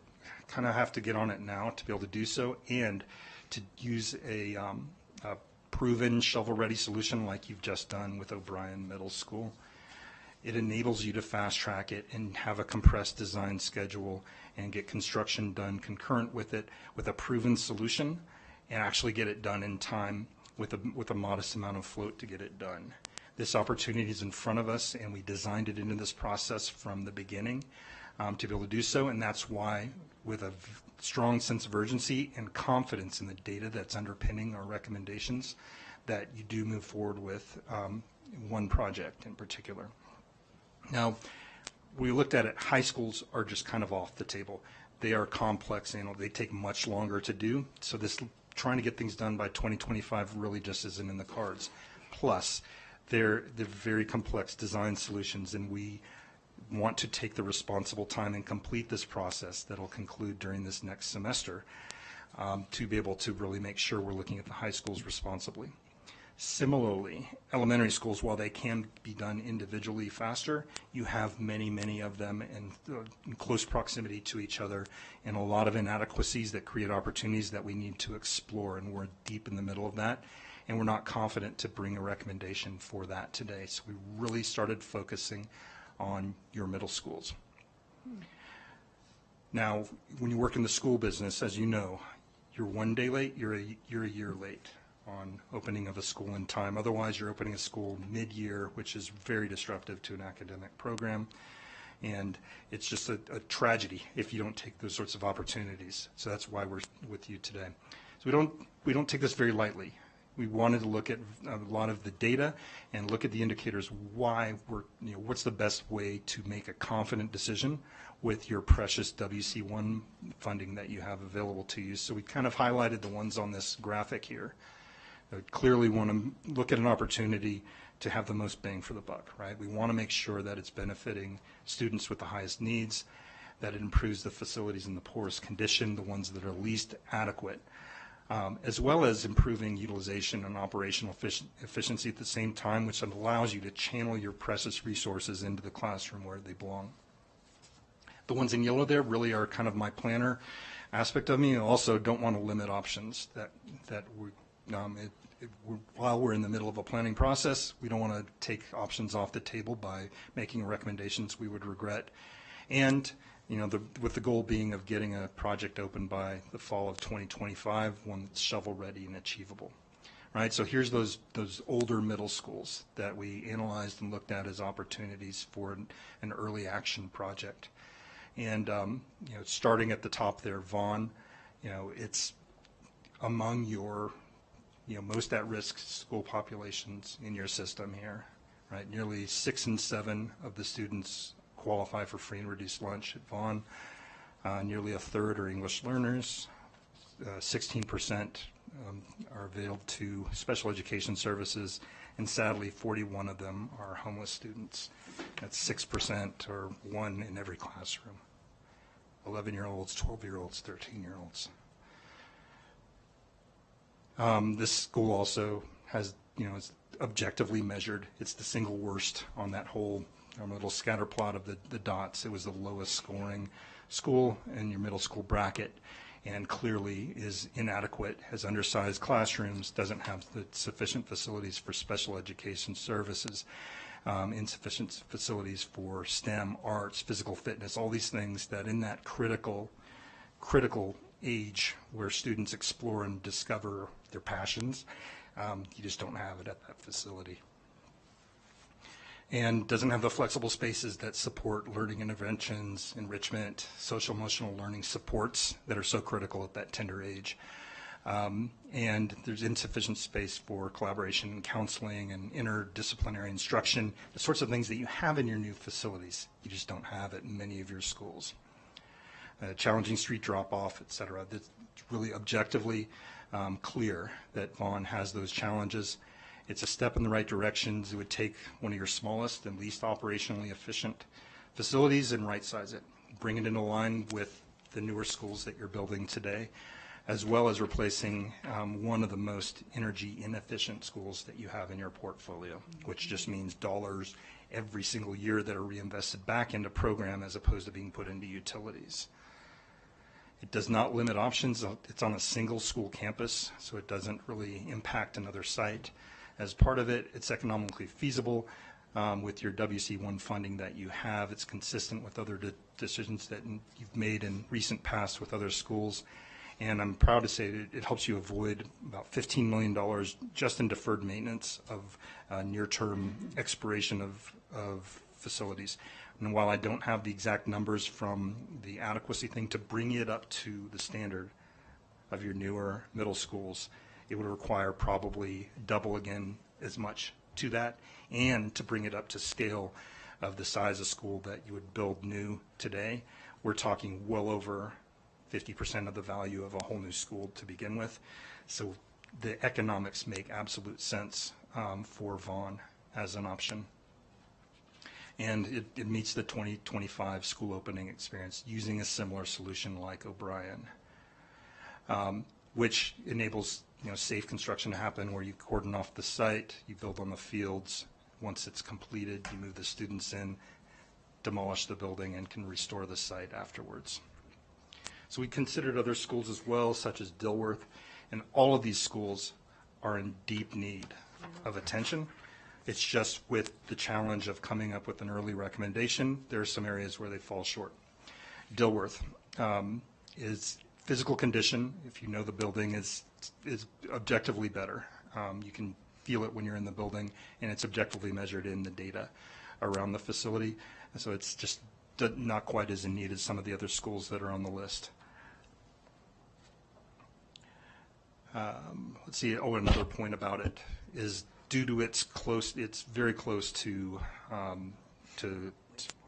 Lincoln Park, but it also with Sparks Middle School close adjacent to it, and Trainer not too far away. There's a lot of opportunities there that we're looking at that to make a decision about Dilworth today would be a little premature as part of it. So moving on to the next three, Trainer, Sparks, Clayton. All of these are sites that, as you know, kind of are back-to-back with an elementary school. These are all 60-year-old buildings that are on these small sites together, and these assets and real estate are very precious. You don't you just don't come by them all the time. And we want to take the time and find the highest and best use of those sites. So Trainer with Duncan, right? Sparks with Risley, Clayton with Towels are all excellent sites for long-term use that might be larger facilities, et cetera, and we're just not prepared to make those recommendations today. We looked at Pine Middle School as well, which definitely is in need of attention as well, but it just didn't fall, the same analytics that we've looked at. The degree of socioeconomic need is not quite as acute there. The physical condition of the building actually is better, and it is larger, and its proximity to other schools requires a bit more to look at. So there's a couple points there where we just want to take a little more time. Incline, also a facility in need of some attention, while it does exist up in Incline Village, there's the degree of socioeconomic need at that school is not quite as acute. The physical condition is better. But something to point out here is it's very extreme underutilization capacity, and the declining enrollment there is a call for action that transcends just fixing up the building. So we're looking closely at design solutions that will trade up scenarios for all the students to be able to come up with great opportunities for them. So that leaves Vaughan really as the standout school that we believe is the one to recommend with confidence based on the data and the objective measured need that's at the school in light of the precious resources you have with your WC1 funding and the responsible stewardship you as a board and staff is held to keeping up with growth over time and with the facilities. With full confidence and a sense of urgency, we recommend that you move forward immediately and get design services as well as CM services on board to be able to do an O'Brien type flipping the site replacement of that facility and be able to open it by 2025. So next steps in the process, to give you a little bit of a look ahead. I know you have an action item related to our recommendation. We're kind of in this midpoint here around the stop 4 on our chart. We're deep in that scenario development stage right now, looking at all the data, double checking all the numbers, making sure we're making smart options that we're going to develop and vet through your community that will begin after the holidays. When we come back to you, we're going to have fully cooked options for consideration as well as impressions from your community with a very transparent process. A couple of the dates that are ahead that we started with on our initial presentation, which leads me to any further questions. All right, this is an information discussion item only. Trustee Rodriguez. Thank you, Madam Vice President, and thank you for the work. I know we got a lot of beautiful new schools, but we also have schools that can legally collect Social Security, so like it's interesting. I kind of do want to go to back to slide 20. If you could kind of explain just a little bit more. I know high schools tend to require a little bit more work, but are we just kind of putting that on a back burner for now, or like are we looking at anything in the future? I want to make sure I'm slide 20. Just the one?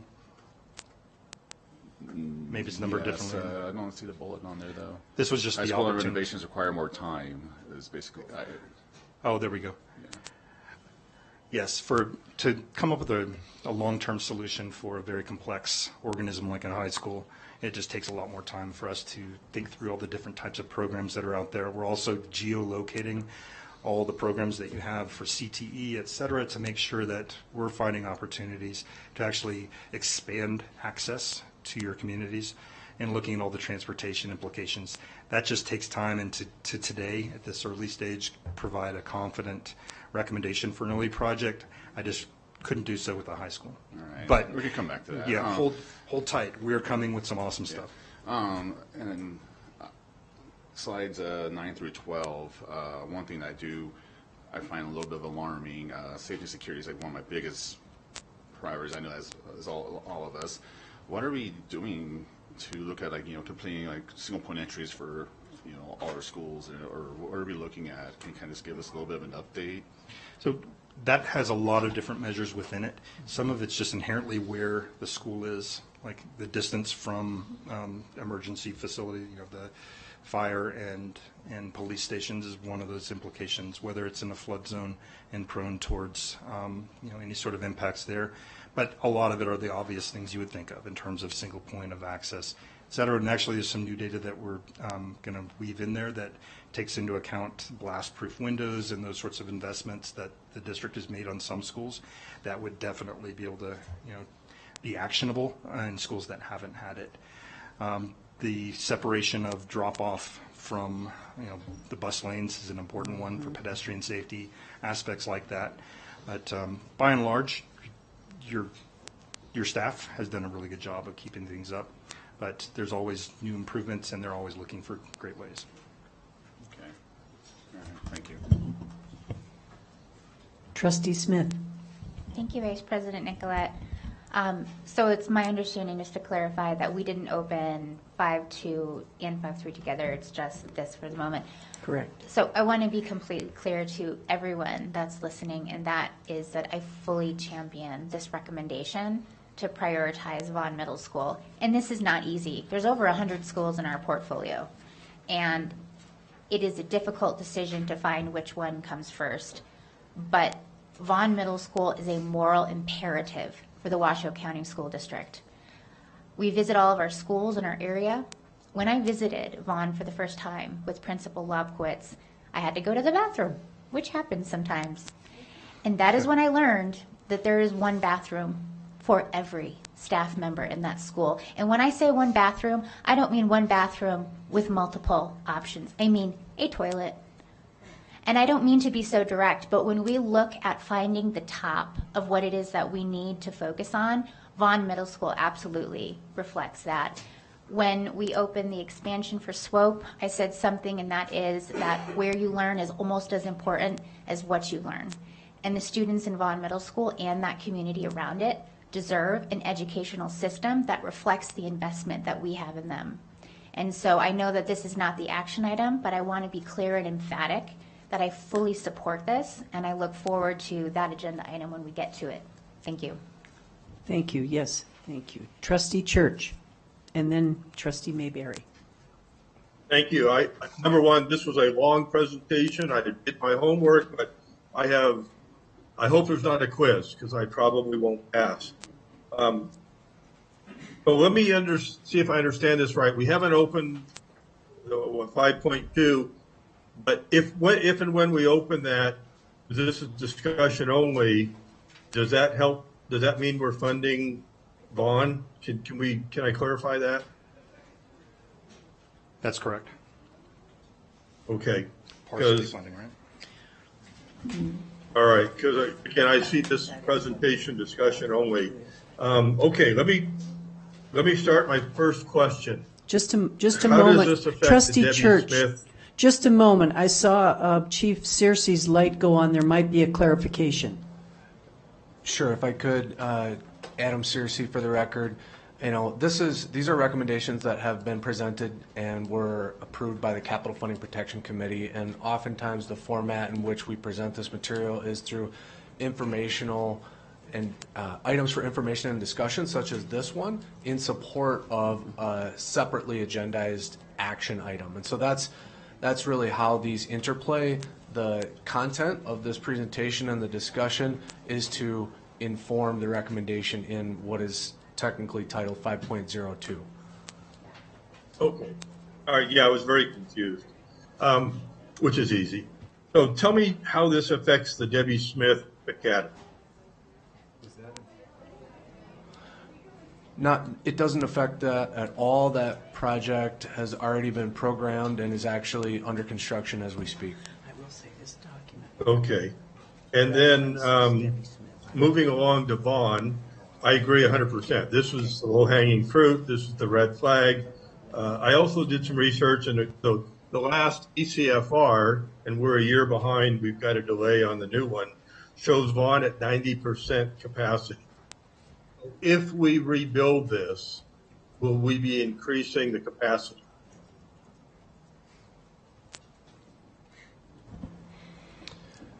The current middle school prototype, 3-story prototype that's being considered for construction on this site has a maximum rated capacity of 1,400 students. There's a degree of flexibility with that, and those are the types of details that we'll be diving into should design funding be approved. But in all likelihood, there will be greater capacity and more efficient delivery of services should we rebuild the school on the campus. And this is part of that quiz that I'm going to fail. What are we at now? How many students have on? I believe there's around 700 students, 6th, 7th, Okay. 8th grade. Okay, great. So we would be planning for the future on that. Then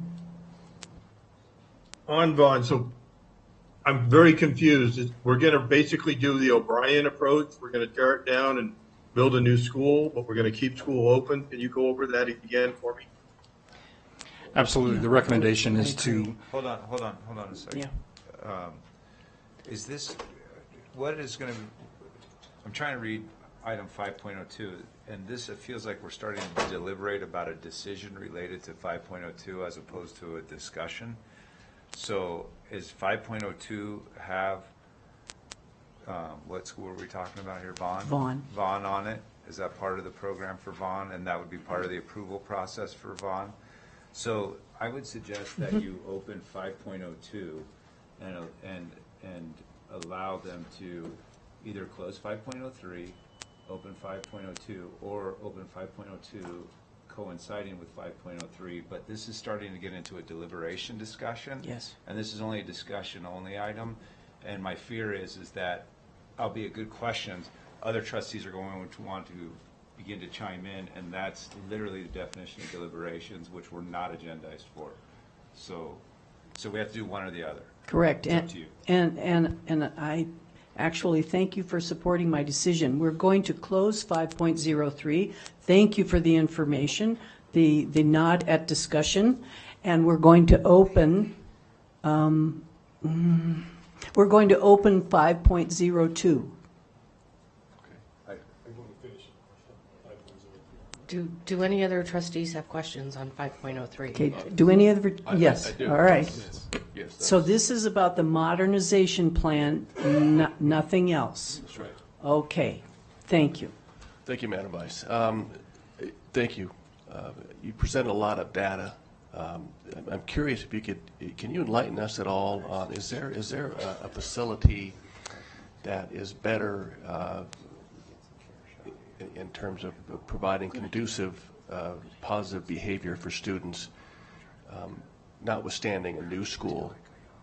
Is there any layout? Is there any unique facilities that we have that you've been able to kind of glean as something that supports a more positive behavior learning environment for our students? Absolutely. Does that make sense? Your newest schools have a lot of those ingredients in the designs. Okay.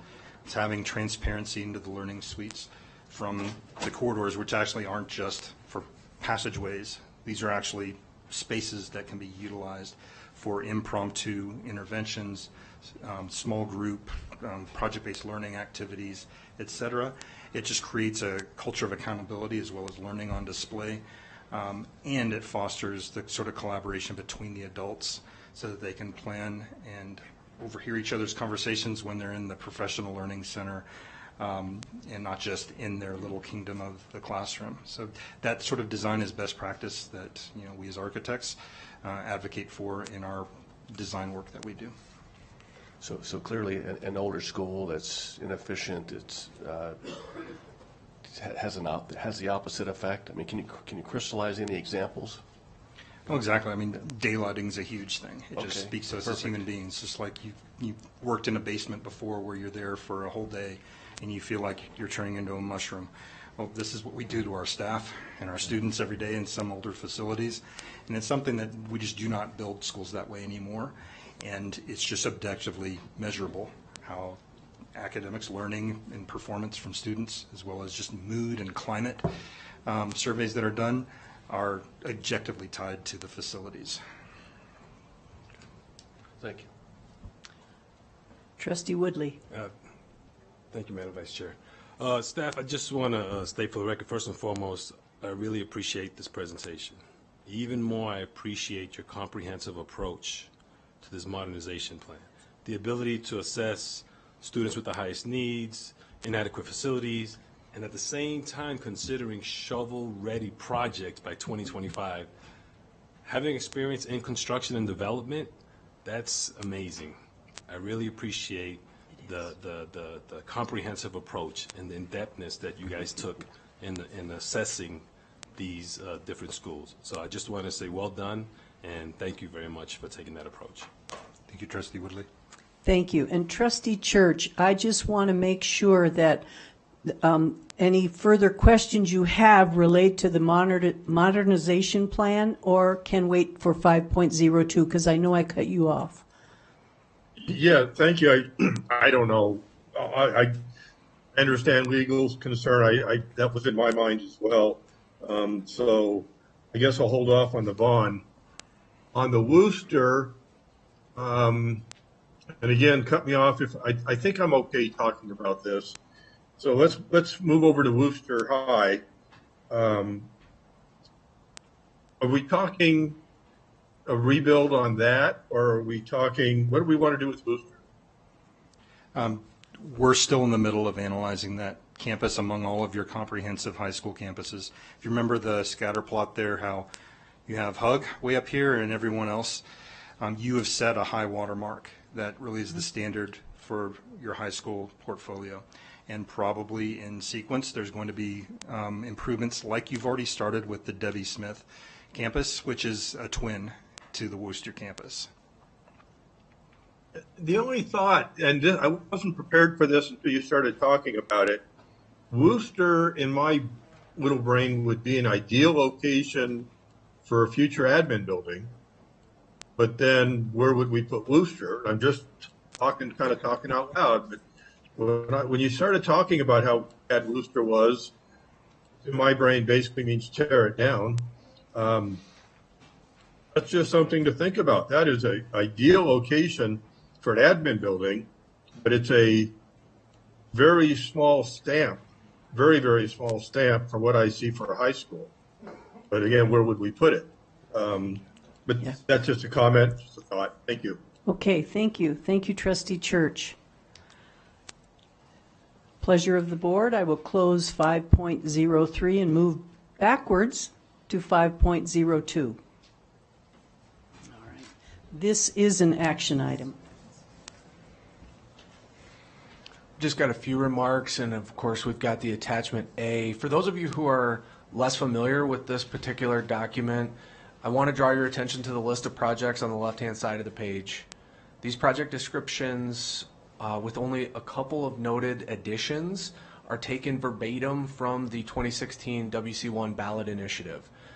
This list of projects on which the funding need was evaluated at that time and which was specifically approved by the community's voters. Of note this evening is the category about 2/3 of the way down titled Core School Investments. This is what's now known as our Facilities Modernization Program, which we're in the midst of today. And this category was always envisioned to represent the necessary investments into the remainder of our existing school facilities. So WC1 wasn't just about replacing boilers and leaky roofs, and it wasn't just about reducing pent-up overcrowding and building new schools, but an equally important component of the 2016 campaign was this category, to make these major investments within and to modernize our core schools or our oldest schools. So while you can see that major projects such as Swope and O'Brien have been added to this list, those were initially driven by capacity demands as well. So today our recommendation, which was supported by the information we've just been discussing, is to initiate the design phase funding to rebuild Vaughn Middle School.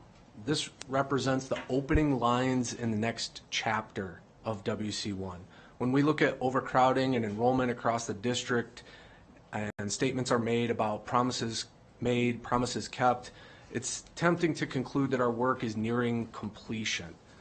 However, with approximately 45% of our district's schools now more than 50 years old, that the correct conclusion is that our work has only really just begun. and that our next chapter will be even more complicated, more urgent, more equity-driven, and ultimately even more valuable to our communities than ever before. So with that, I am pleased to present this attachment A, the recommendation which was unanimously approved on December 1st by the Capital Funding Protection Committee for a design phase budgetary allocation of $3.5 million for the on-site replacement of Vaughn Middle School. Thank you. Thank you. And thank you to the Capital Protection Funding Committee for their hard work. Do I see any lights? All right. Any public comment? Nothing. All right. Adam Mayberry. Thank you, Madam Vice. And I too just want to piggyback on Trustee Smith's comment about Vaughn. It's in my district as well, at-large District F. That's the fantastic district, in case anybody's wondering. But yeah, it is. I mean, I will say, just to be honest and blunt, that our families and students deserve better, and so I'm really, really happy to see this being accelerated and moving forward. You know, when I tour the school a few times, I've met with teachers that actually work in janitor closets there, and I think near to my heart, that's one of our schools where the hard of hearing students attend. And if there's an emergency, there's no indication for those students that have hearing impairments to know there's an emergency. The technology is not in that facility. So I'm hopeful that that'll be part. Then that will be addressed as well. But it's yeah, I'm not surprised that it ranks up as high as it does in terms of a school that truly needs to be taken down and rebuilt. So thank you for that. I am wholeheartedly behind it, 110%. Thank you. Thank you. Trustee Church. Thank you. So back to my question when correctly people cut us off because we were deliberating. So tell me about Vaughn tearing it down, how the school continues, et cetera. So as I mentioned, there's many questions and details still to be ironed out, and that's really what this funding will allow us to dive into. But the preliminary analysis and the recommendation is a wholesale replacement. We have test fit or modeled the O'Brien 3-story middle school prototype on the campus and have confirmed that it will fit. And so similar to O'Brien, where safety measures will be taken to isolate the active campus from the construction site, we're confident that that can be completed, and that's the most appropriate design solution. And with this funding, we'll be hiring professionals and embarking immediately in the details of that design. Basically, the field will be the new school. The other school will stay in session. Then that gets torn down and that becomes the new sports field. That's correct. Okay, good. Yeah, it all sounds wonderful. And I looked at the site. It's a really big, good site. So the next question, this is not a gotcha. This is almost like a Jeopardy quiz. I read that back in 2016 or 2015, the projection for school facilities done by the architect firm out of, I think, Minnesota. Angie would know this if she was here. I was trying to find that again to see it, but it relates to today's discussion. Do you remember that one? What it's called? What is the Cunningham Group? That's good. Sorry. Yeah. You got it. Thank you, because I've been trying to find that just to kind of compare then to now. If I may, sorry, I couldn't help myself. I gotta write that down. This was a precursor to WC1, just for the good of the group, and this is a document that I'd be happy to share after the meeting. Basically, we hired a national firm similar to Canon to come in and with much less rigor, over a fortnight, put together a draft report that at a 75,000 foot level analyzed our capacities and projected demands and made large scale recommendations on how we might better utilize our facilities. And that was really a precursor to the PSORN committee, if you recall that group, who then informed the WC1 ballot measure. There were some things that were included in that study that have since come to fruition, and other ideas that, really never panned out. But that's what you're referring to, and I'd be happy to share it, later this week. Please. Yeah, please do. And I'm not trying to do a gotcha, because I was just trying to play on the computer while you were talking and try and find that. I do remember that they had actually projected, I think it was 69,000 enrollment basically today. Obviously, that's one of the things, and I'm not critical. It's just one of the things that didn't happen. But we are, overall, according to the last ACFR, we're at about 75% capacity for schools. Some of them, again, like Vaughn, are at 90. Is there any part of the study that's looking at closing some of those schools? And I'm not a building person. Are there any mechanisms where sometimes we give property to a builder and then they build us a new school elsewhere? So I guess those are my questions. I'll take that one. Paul Mills for the record. We are looking at your portfolio as a system and not just discrete schools, and assuming what's here today and has been here for decades is what needs to be here forever. We're looking at a whole new opportunity based on the riches that you have with your WC1 funding. So, as I presented to you probably 2 times ago, and Dr. Enfield has very vigorously given us the nod, consider all options in the best interest of students, and we're doing that, including looking at opportunities that might involve consolidation. Now, that often means closure, but really what that means is trade-up scenarios, opportunities for new facilities in lieu of old ones that might be a little bit further away, but that are better equipped. Looking at creative opportunities for land swaps with other agencies or public-private partnerships and other things are things that we have discussed and that are certainly on the table as well. Thank you, Paul. Yeah, that's wonderful. I hear about these things, but I'm not a professional, and this has been an incredible presentation. But I guess what I'm hearing is that it's possible. There are land swaps. It does happen elsewhere. To work with builders to save money and make them happy and make us happy. Is that what I'm hearing? Yes. Fantastic. Yes. Okay, I think that's it for me. I appreciate the time. Thank you. Thank you. Thank you, Mr. Mills. Clearly, you understand the deep dive. Trustee Smith. Thank you, Vice President Nicolette. Well, just to refocus us on to 502, I'm prepared to make a motion. And just as a reminder to everyone that this is design phase that we are approving right now. This means that our staff has the money to actually go out and think about mindfully how this project would come to fruition so that we could answer detailed questions in the future. So with that said, I would be very honored to make this motion, and I move that the Board of Trustees approves the Washoe County School District Capital Improvement Program to include the 2022-23 B Major Projects Program in the amount of $3.5 million to provide for projects throughout the district, and go Vaughn Eagles. Yeah, I second that. Second. Okay, motion by Trustee Smith, second by Trustee Mayberry. Any more discussion? All those in favor? Aye. Any opposed? I see you, Trustee Church. Thank you. Motion passes 7-0. Thank you. This is exciting. And I just have to say something, because we used some big words that sound negative.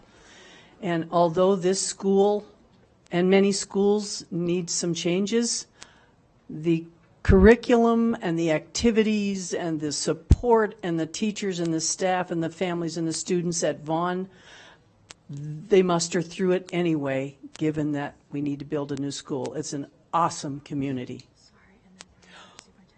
And one more, you may want to sit down, Mr. Searcy, because our superintendent, Susan Enfield, has something to say. I'm sorry I forgot about you. No, that's okay. I'm quite forgettable in my current state. I do just want to thank the trustee. I want to thank I want to thank Paul, Mr. Mills, and Mr. Searcy for this presentation. I also want to thank the trustees for this vote. I had the opportunity when I first came to the district this summer. Vaughn was actually one of the very first buildings I visited.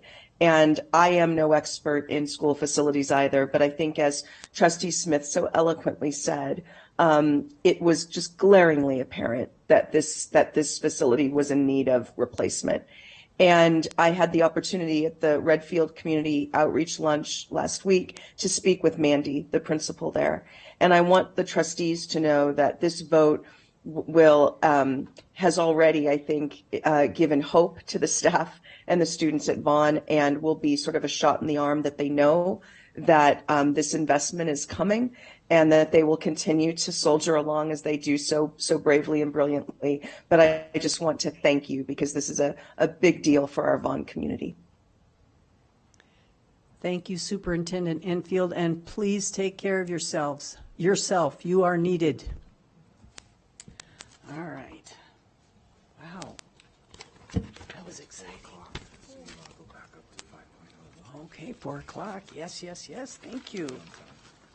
Wow, that is timing. We're talking about going back to 5.01. Presentation and announcement of the 12th annual holiday card contest winners. This is for presentation only, and as we go through this, please look at the beautiful wallpaper around you. You are surrounded by the beautiful artwork of our students. All right. Michelle Anderson, thank you. If you could just give us 1 second, the staff that is not tied to this agenda item, we're going to have them vacate their seats temporarily so we can have all the families and the students come in. Oh, wonderful. Thank you for reminding us, because they're waiting. No problem. I am here now. Oh, my goodness. You're doing great. These were kind of tough ones to were blended, so yeah. Don't forget it.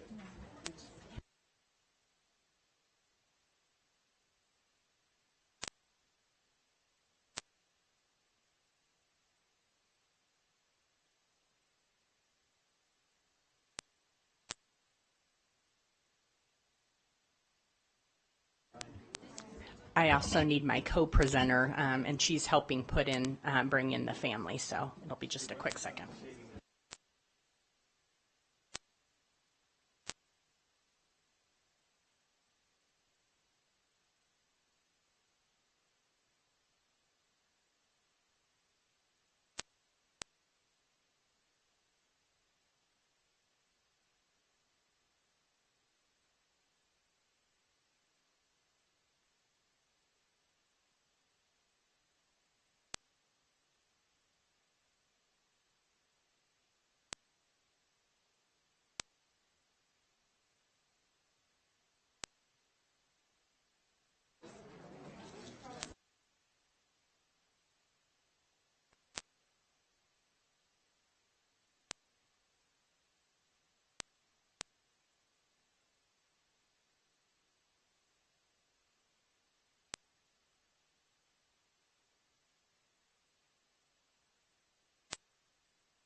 Thank you so much for your patience as we got everybody in here. This is probably one of our more exciting agenda items that we have, a good feel good. So my name is Michelle Anderson. I'm the Chief Communications and Community Engagement Officer.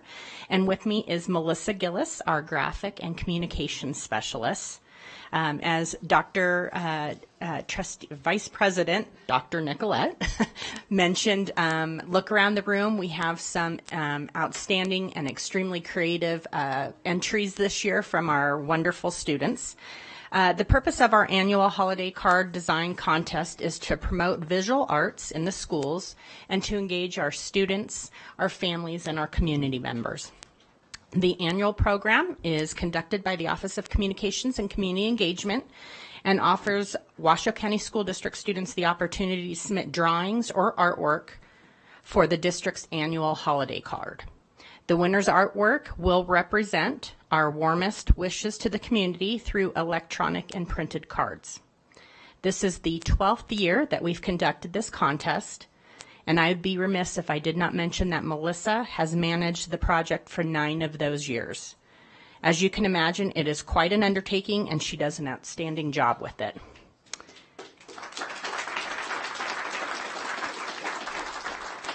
I also want to make sure to thank Mrs. Amy Barthel, our amazing District Fine Arts Coordinator, and all of our outstanding art teachers, because as we know, without them, this would not be possible.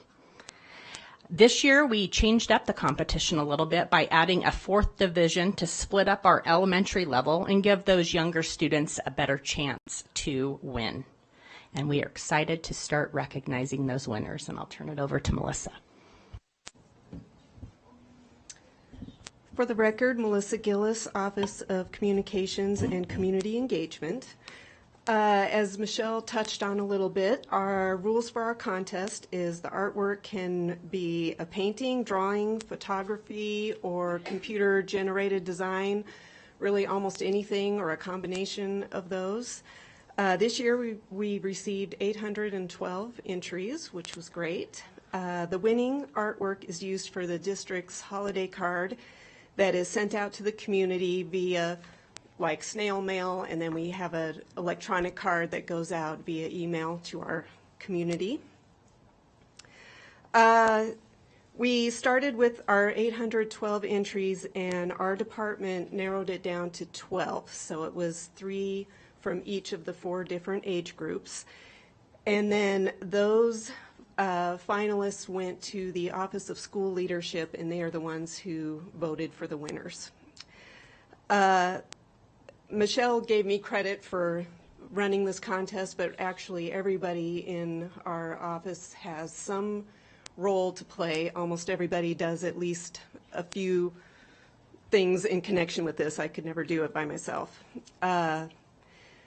So the winners will receive their artwork in a frame and a gift card, and the 12 finalists will also receive a certificate through the school mail. And they will also be featured on our website and social media. And just to do things a little bit different, because we want to make sure that the trustees all get a photo with the students, and we have our principals here. We also have family members here.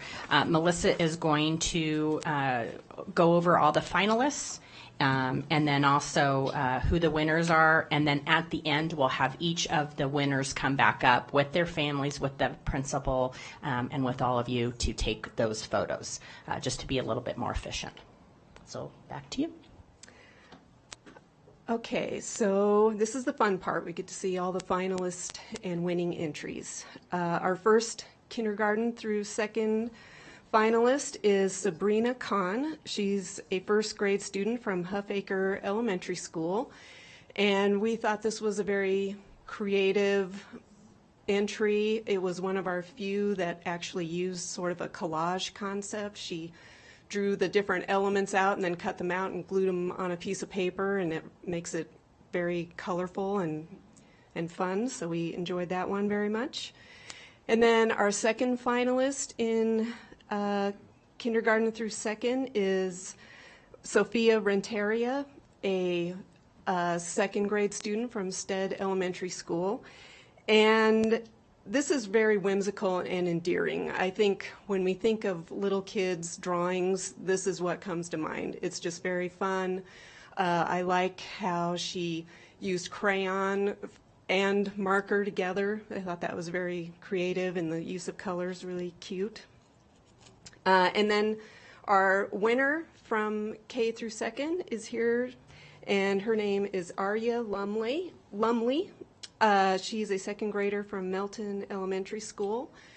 And what we liked about this entry is all the detail in the string of lights. It even has like the little highlights and everything. And then, of course, we like the WCSD banner.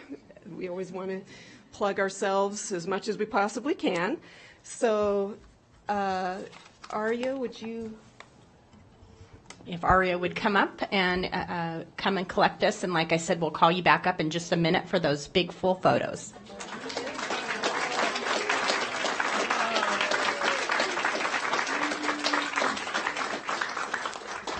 I may or may not be recruiting some of these students to work in our creative communications department. Okay, so moving on to the 3rd through 5th grade category.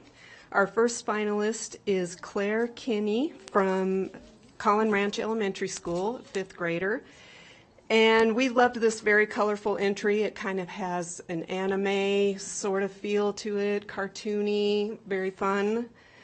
That was one of the few entries we got that kind of had that style, and we thought it kind of polished out our suite of entries.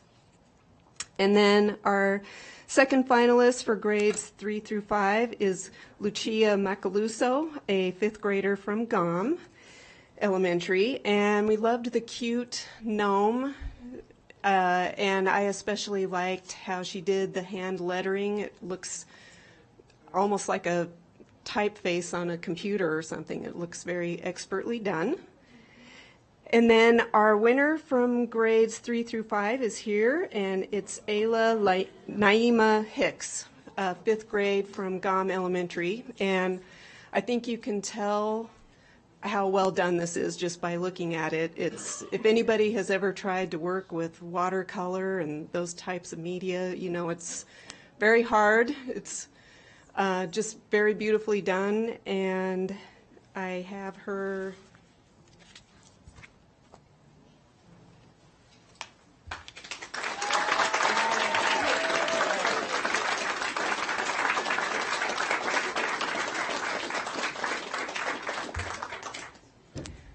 Okay, our next category is grades 6 through 8.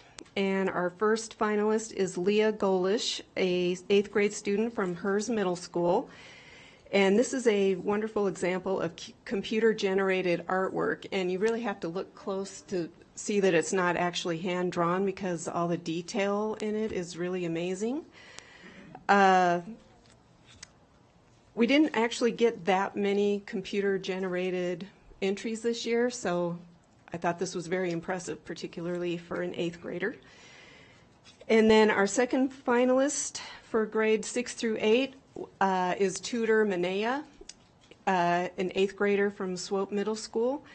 And also with watercolor, although this one has a lot different feel to it. It almost feels like a slushy, snowy day, just how it's, you know, you can imagine driving through the snow or walking through the snow. That's what it would feel like. And then our winner from grades 6 through 8 is Sophia Soul, and she's an 8th grader also from Swope Middle School. This entry we thought had a wonderful use of color. The colors are very saturated and the detail is really well done, and it's very beautiful. So Sophia.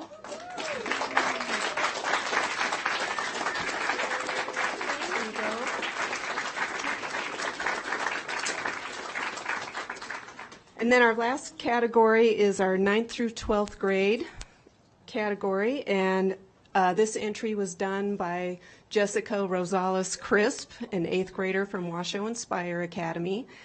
And this one was interesting. It was one of our few mixed media entries. So the background is actually something waxy, like maybe a pastel, like a waxy pastel, but then it's also got some crayon with it, and we thought it was really fun. We liked the message, and it says Washoe, which we like that too.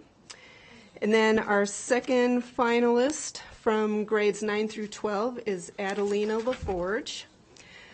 She's an 11th grade student from Incline High School, and I mean, this is just very cute. I'm trying to think of a better word than cute, but when I think cute, that's what I think of. We really enjoyed how the animals all have so much personality. She's incorporated so much expression with them, and the colors are really fun, and it's just very nicely done. And then last but not least, our winner from grades 9 through 12 is Alex Garcia Tapengot. And if you can recall back to last year, this winner was also our winner from last year.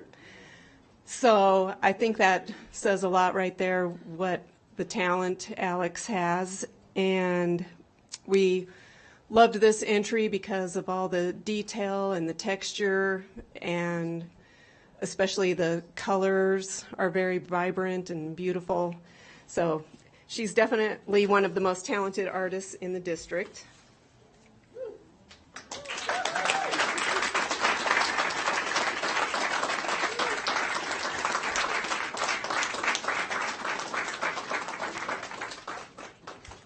So that concludes our competition. If we can give everybody a round of applause, and then we will take photos.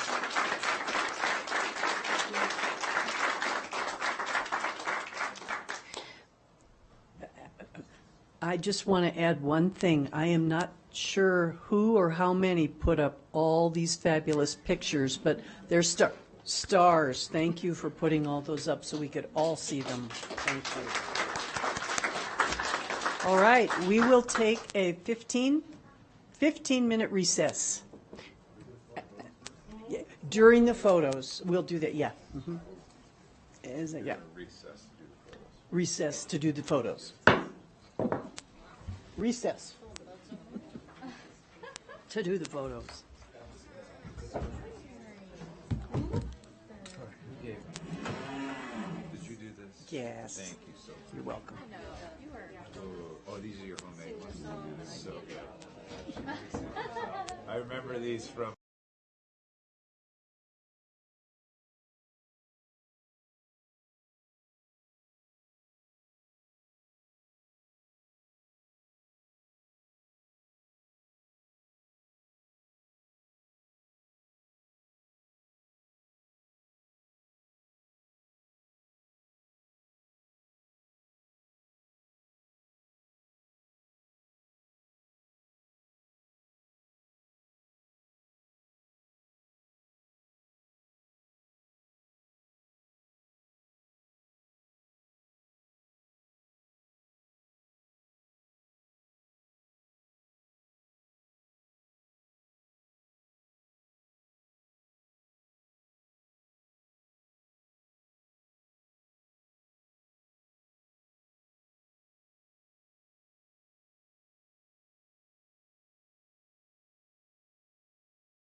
Oh, sorry.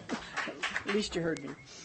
Okay, we are in 5.04, Quality of Education, School Spotlight Presentation to highlight the success of the students attending Yvonne Shaw Middle School. This is for presentation and discussion and celebration. Good evening. Superintendent Infield, Deputy Superintendent Kehoe, Vice President Nicolette, and members of the Board of Trustees.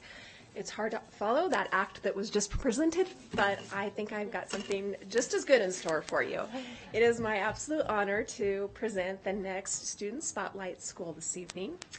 This school is very near and dear to my heart because I began my own administrative career serving as the assistant principal at this school years ago. This school is being highlighted because they have persevered through the challenges of our past several years. This school is being highlighted because they know the importance of creating a true sense of belonging for the students, staff, and families. This school is being highlighted because they bring passion and heart to all that they do. And this school is being highlighted because they have improved student learning outcomes. Today I'm here to introduce the amazing Shaw Middle School students and staff. Joining me today we have Principal Kim Crowley, Assistant Principal Joe Vanderpool, Dean of Students Mark Dorman, Lead Counselor Tiffany Robinson, Lead Mathematics Teacher Jen Talbert, and our superstar Shaw student, Peyton Klein. And I understand there's a special treat at the end. In closing, you'll have a special Shaw send-off with 6th grade ELA Social Studies teacher, Will Squires. Joining him, we have 3 8th grade students, Peyton Osterhage, Dylan Penny,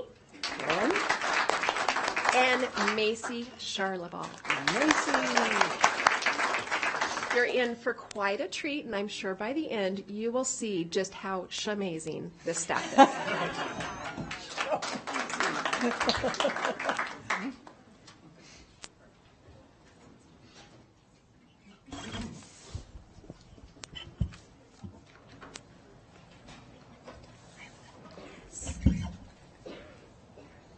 hope I can work that. So, thank you, Vice President Nicolette, Superintendent Enfield, Deputy Superintendent Kehoe, and the members of the Board of Trustees. My name is Kim Crowley, and I'm wildly proud to be the principal of Yvonne Shaw Middle School. We are honored to be the first secondary school to be honored at one of these spotlight presentations, and we thank you for inviting us.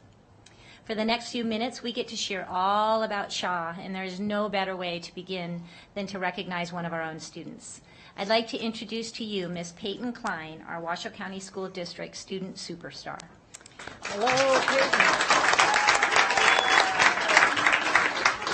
When I received word that we had the opportunity to recognize one of our coyotes, I put it out to our staff to nominate such a student, and incredibly, the responses that I received were almost unanimously Peyton Klein.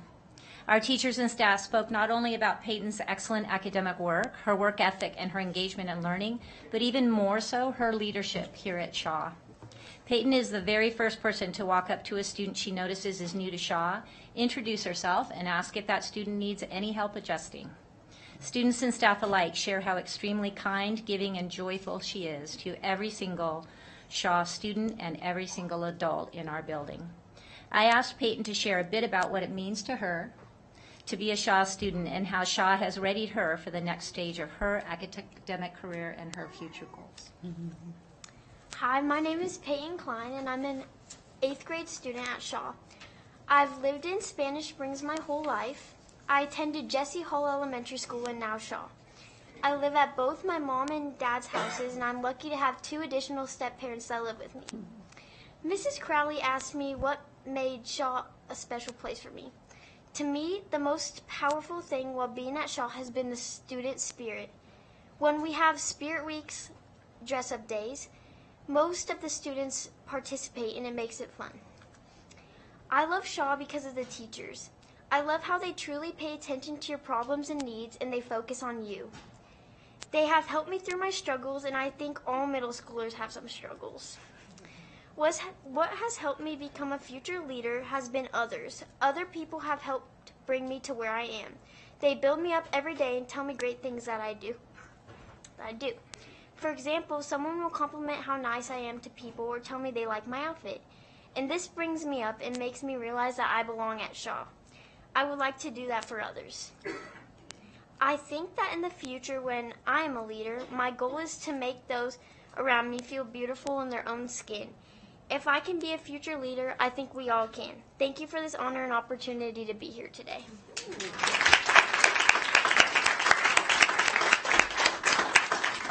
Thank you, Peyton. That is a tough act to follow. Thank you, everyone, for having us here today. Now we get to tell the story about Shaw and what makes it such a special place. We put our demographics slide up, but our demographics don't tell the full story. We believe the heart of Shaw, not coincidentally, is the reason behind our success is relationships. Shaw is a true community school, having opened in 2004 to serve the Spanish Springs area. As anyone who has driven out to Spanish Springs on Pyramid knows that we have seen a tremendous amount of growth. We support a wide geographical area, including the Reno Sparks Indian Colony, and then all the way out near Pyramid. We currently have 3 former students as teachers on staff. I know we've had a lot more come through. We have 11 staff members with students that are attending Shaw, including one of mine, showing what great culture we have that keeps individuals coming back. Now I'm going to go ahead and turn it over to Mrs. Crowley and Mrs. Tallberg, and they're going to talk about our data. Thank you, Mr. Vanderpool. The reason we frame our demographics in terms of relationships is because each of our 700 students belong to a family. And we believe that strong and productive relationships with each of our students and each of our families is what allows us to build better student outcomes. As you can see from this graph, and as we all know, the pandemic was impactful for students and their families. This is especially evident for middle school, which is already a turbulent time in individuals' lives. The graph displayed shows that only 13% of Washoe Middle School students returned to pre-pandemic levels in math and only 19% in ELA. Our schools, including Shaw, know that we must work hard to recover losses and get students back and beyond their pre-pandemic levels. We are proud that at Shaw, we are one of only 2 comprehensive middle schools that reach pre-pandemic levels and even slightly exceeded them in math. In ELA, we are one of only 3 middle schools to reach those pre-pandemic levels. I attribute that success to the hard work that the Shaw staff and leadership put into developing strong relationships that allow us to maintain rigor and high expectations. And I would like to point out that we are only continuing the work begun under Mr. Mike Gifford. I'd like to have one of our teachers share her thoughts about what drives Shaw's successful data. Jen Tallberg has been at Shaw since 2005, teaching 7th and 8th math. She is also our math department lead. As you can see from her personal data, her strength as a math educator is truly unparalleled. Her data indicates that 74% of Jen's students not just exhibit typical growth, but exhibit greater than typical growth this past year, which is quite impressive and I believe not at all common. Jen? Hi.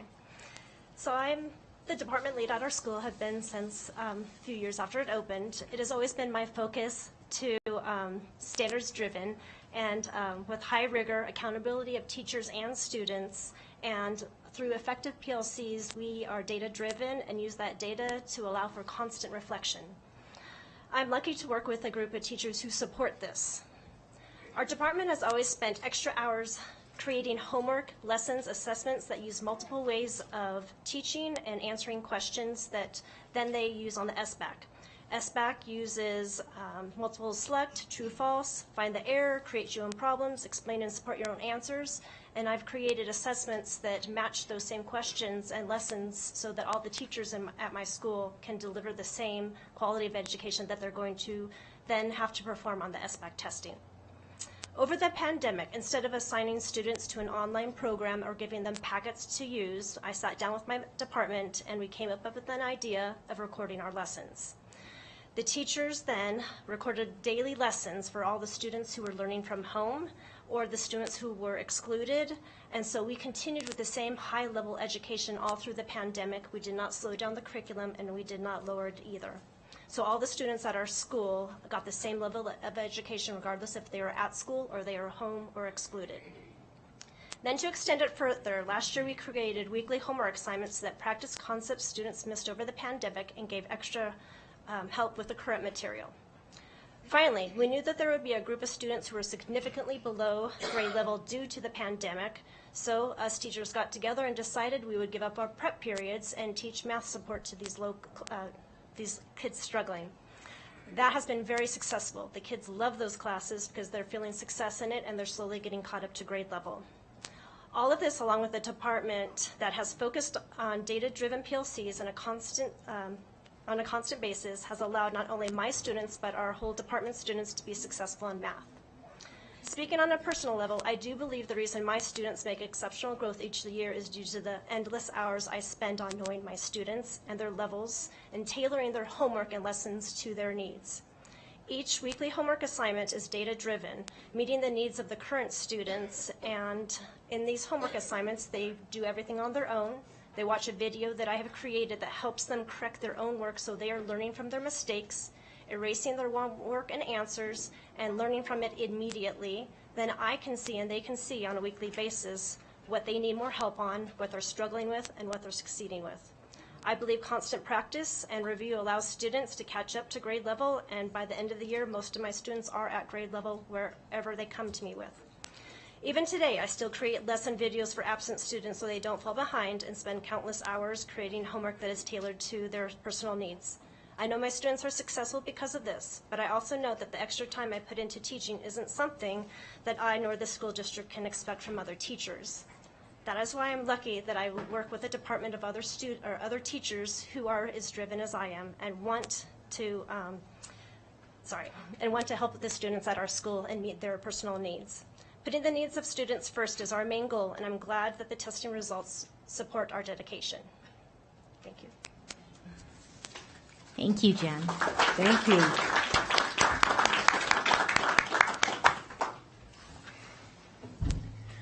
All right. Thank you, Mrs. Tallberg. As a person that has been at the school for quite some time, I can definitely agree with Mrs. Tallberg. She definitely puts in a ton of time. Definitely more than she needs to, but she cares about kids and student success, so I appreciate that. We're going to talk a little bit about Coyote Pride. So Mrs. Robinson and I are going to talk about that. I'm going to talk about some of the early Pride we took in the spring of 2020. And so as you guys can tell, we still have, looking at our data, we still have some room to continue to fully, recover from the pandemic. We feel our approach during the pandemic was powerful, though. During the pandemic, we decided early on in the spring of 2020 that we needed to continue to build relationships with our students and our families to engage them in school, which we have always taken great pride in. Our staff reached out daily to our students. Our counselors created videos for our students to watch to inform them how to stay in routines. What is a good stress reliever? And finding the good in a tough situation, just to name a few.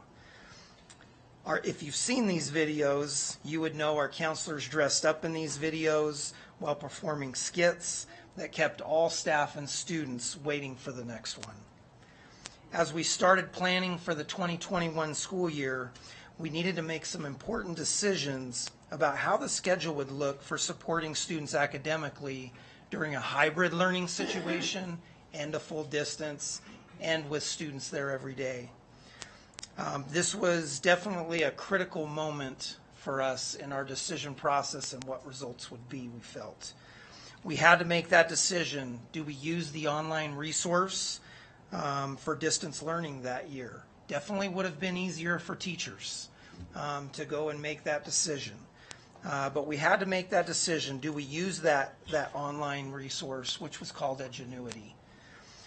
We knew that would be easier, but we also knew that we felt our teachers could provide that distance learning for our students.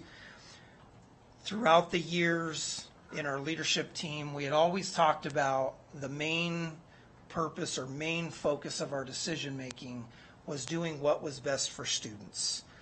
How does that look? What is best for students when we're making that decision? This philosophy helped us in making the decision that it was best to have a lesson every day, regardless of whether students were hybrid or full distance. We created a schedule that would allow for each teacher to have a distance learning period. This period was a way to connect, instruct to our distance learning students.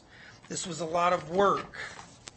This was a lot of work for our teachers, but they stepped up to the challenge in creating their instructional materials. As Mrs. Tallberg stated, they made their videos so students could watch as many times as they could. Students could reach out and ask those clarifying questions. This is something that our staff took a lot of pride in doing what was best for students. Now I'm going to pass it over to Mrs. Robinson, our lead counselor at Shaw. Hello, everyone. We have so many activities at Shaw that our staff takes great pride in. We really focus on building relationships, as you've already heard, specifically with our Shaw families and our students, because we know that if students are engaged and feel happy and safe at Shaw, they will come to school better able to learn from our amazing teachers. Some of the ways in which we work to engage students is by placing students with a team of teachers in 7th grade and having them roll up to 8th grade with those same teachers. This allows for our adults to really get to know the students and the parents and vice versa. We also have an amazing student leadership that you will get to see that plans quarterly spirit days and assemblies to make sure that we add just enough fun in our school day so that students want to come and learn. Many of our teachers also provide clubs for kids to join, such as our pumpkin club. We have a journalism, orchestra, robotics, band, gardening, and book club, to name a few. We also incorporate weekly whole school social emotional learning lessons during our enrichment class to ensure that our students are well-rounded, good citizens. And just in case students can't get all of their work done during the school day or need a little extra help, they can come to our after-school homework club that we created to make sure that all students have the opportunity to ask questions and get help on a more personal level if they need that. One of our favorite long-standing yearly traditions at Shaw is our Career Day, which we are very proud of. We work very hard to bring in community members who work in a variety of occupations to speak with our students. And students get to experience several different occupations through the lens of these community members. And it is truly incredible to watch the students' imaginations run wild with what their future can hold. We have so much going on at Shaw that we are proud of, and these activities just scratch the surface. The list goes on and on. Thanks. Thank you.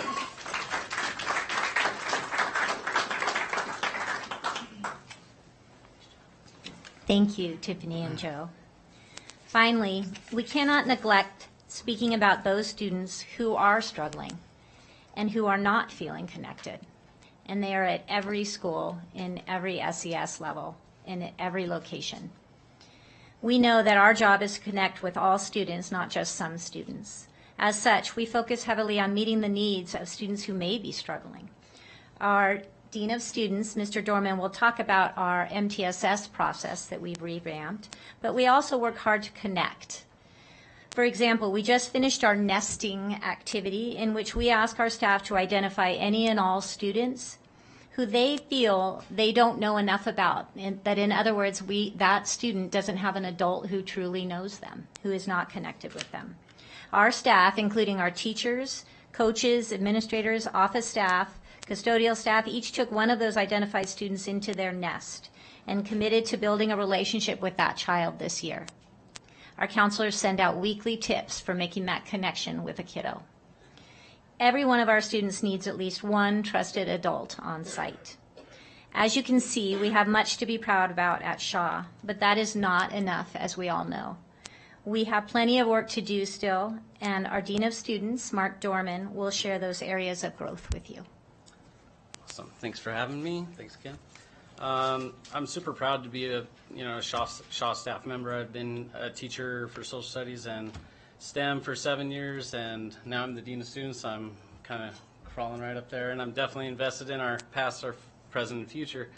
So let's talk about the future. Our goals moving forward at Shaw are all data-driven. Our data, including performance, absenteeism, and climate survey data, as well as staff, student, and parent voices, help us define our short-term and long-term goals. First, we've ramped up our MTSS system to improve outcomes for those students struggling academically, behaviorally, or with attendance. We've improved our consistency and communication by meeting more frequently and collaborating with live documents over Teams. In addition, we're committed to monitoring student growth with fidelity using STAR test data to inform our PLC focuses and MTSS interventions. Furthermore, we've partnered with the CDC and American Institute of Research to provide targeted interventions for mental health as we recover from the pandemic. We're also really excited to be ramping up our community involvement, and we're very proud of our partners like Shields and Jensen Electric, who are investing in Shaw and helping us get new technology, a water bottle filling station for the students, and who are responsible for these awesome baseball tees that we're all wearing. And then finally, we focus our efforts on returning Shaw to a neighborhood school, a community school in which students and parents alike want to spend some time. So we did that by making it fun.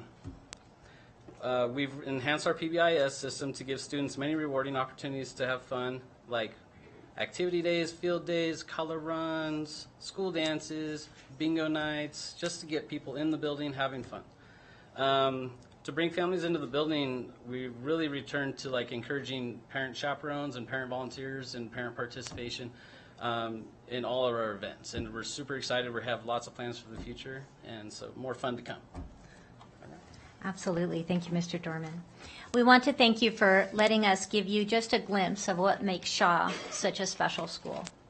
Because Mr. Dorman has ended our presentation speaking about the fun factor, we'd like to end with a Shaw tradition. At Shaw, we use the term Shawsome to describe something amazing or that adds goodness to our community in some way. We're going to have Mr. Squires, our 6th grade ELA and social studies teacher. I don't know if you can see him back there, but as well as Peyton Osterhage, Dylan Penny, and Macy Charlebois come up and lead you in a cheer. They are representing their Shaw teams by wearing their team colors, a Shaw tradition on Fridays and at Spirit Days. We want to see which side of this room can be the most Shawsome. Yeah. Peyton wants to join. And Peyton. Join Peyton. Board, thank you very much for having us. We're going to show you what our cheer is really quickly, so I will give you the example. The ladies will help me, and then we hope that you would all like to get involved with us. A little bit of hoot and hollering for the last part of the day. So, when we say Shawsome, it's not just about one thing. It's about all the things that we do, our students, our faculty, our staff, our community. So, we have the ladies that are going to help us really quickly. So, sorry if I get a little loud. When I say Shaw, you say some. Shaw! Some! Shaw! Some! All right. See how that goes? Think we can all do this? All right, are you all on board with this? Come on, it's too far. That's too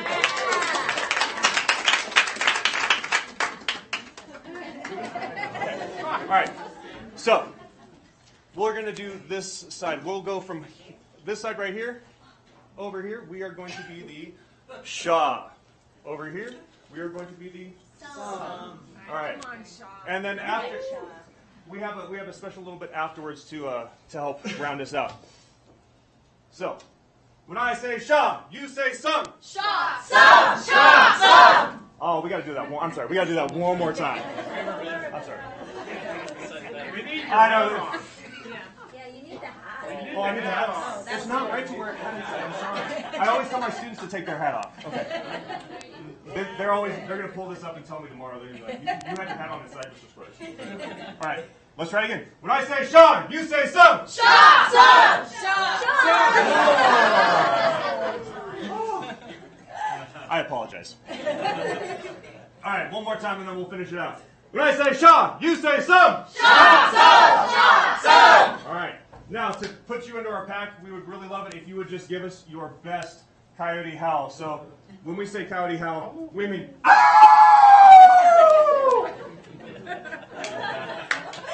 You can do it with us. On three. 1, 2, 3. Thank you again and welcome to our pack. Thank you. Yes, Michelle. Before we end, we have a certificate that I know Dr. Kehoe would like to present to our outstanding superstar, and I'd like to get a photo. You betcha. Okay, so in recognition for your outstanding contribution to your school and our community, we are honoring you, Peyton Klein, as a Washoe County School District Student Superstar. Bravo! Bravo. So we'll take a quick picture.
Team, sorry, before the school leaves, sorry, this is Sangdao Yang Kyo for the record. Dr. Enfield would also like to say a few words, and I wanted to make sure that everybody hears this before you all leave. Thank you, Dr. Kehoe, Principal Crowley, and everybody. I just want to say thank you for that presentation. I am so grateful for all that you do and for your commitment to ensuring that no child is invisible in your school. I think that is just essential. And I want to congratulate Peyton. I am so sorry, as you can hear from my voice, you're glad that I'm not there with you in person because I'm not well. But I want to congratulate Peyton. I had the very good fortune when I visited Shaw a few weeks ago to have Peyton as my tour guide. And so I got to see firsthand why she is so deserving out of the over 61,000 students in the Washoe County School District of being our student superstar for the month of December. So congratulations, Peyton. Thank you to the Shaw staff for all that you do. And I wish you a very, very happy holiday.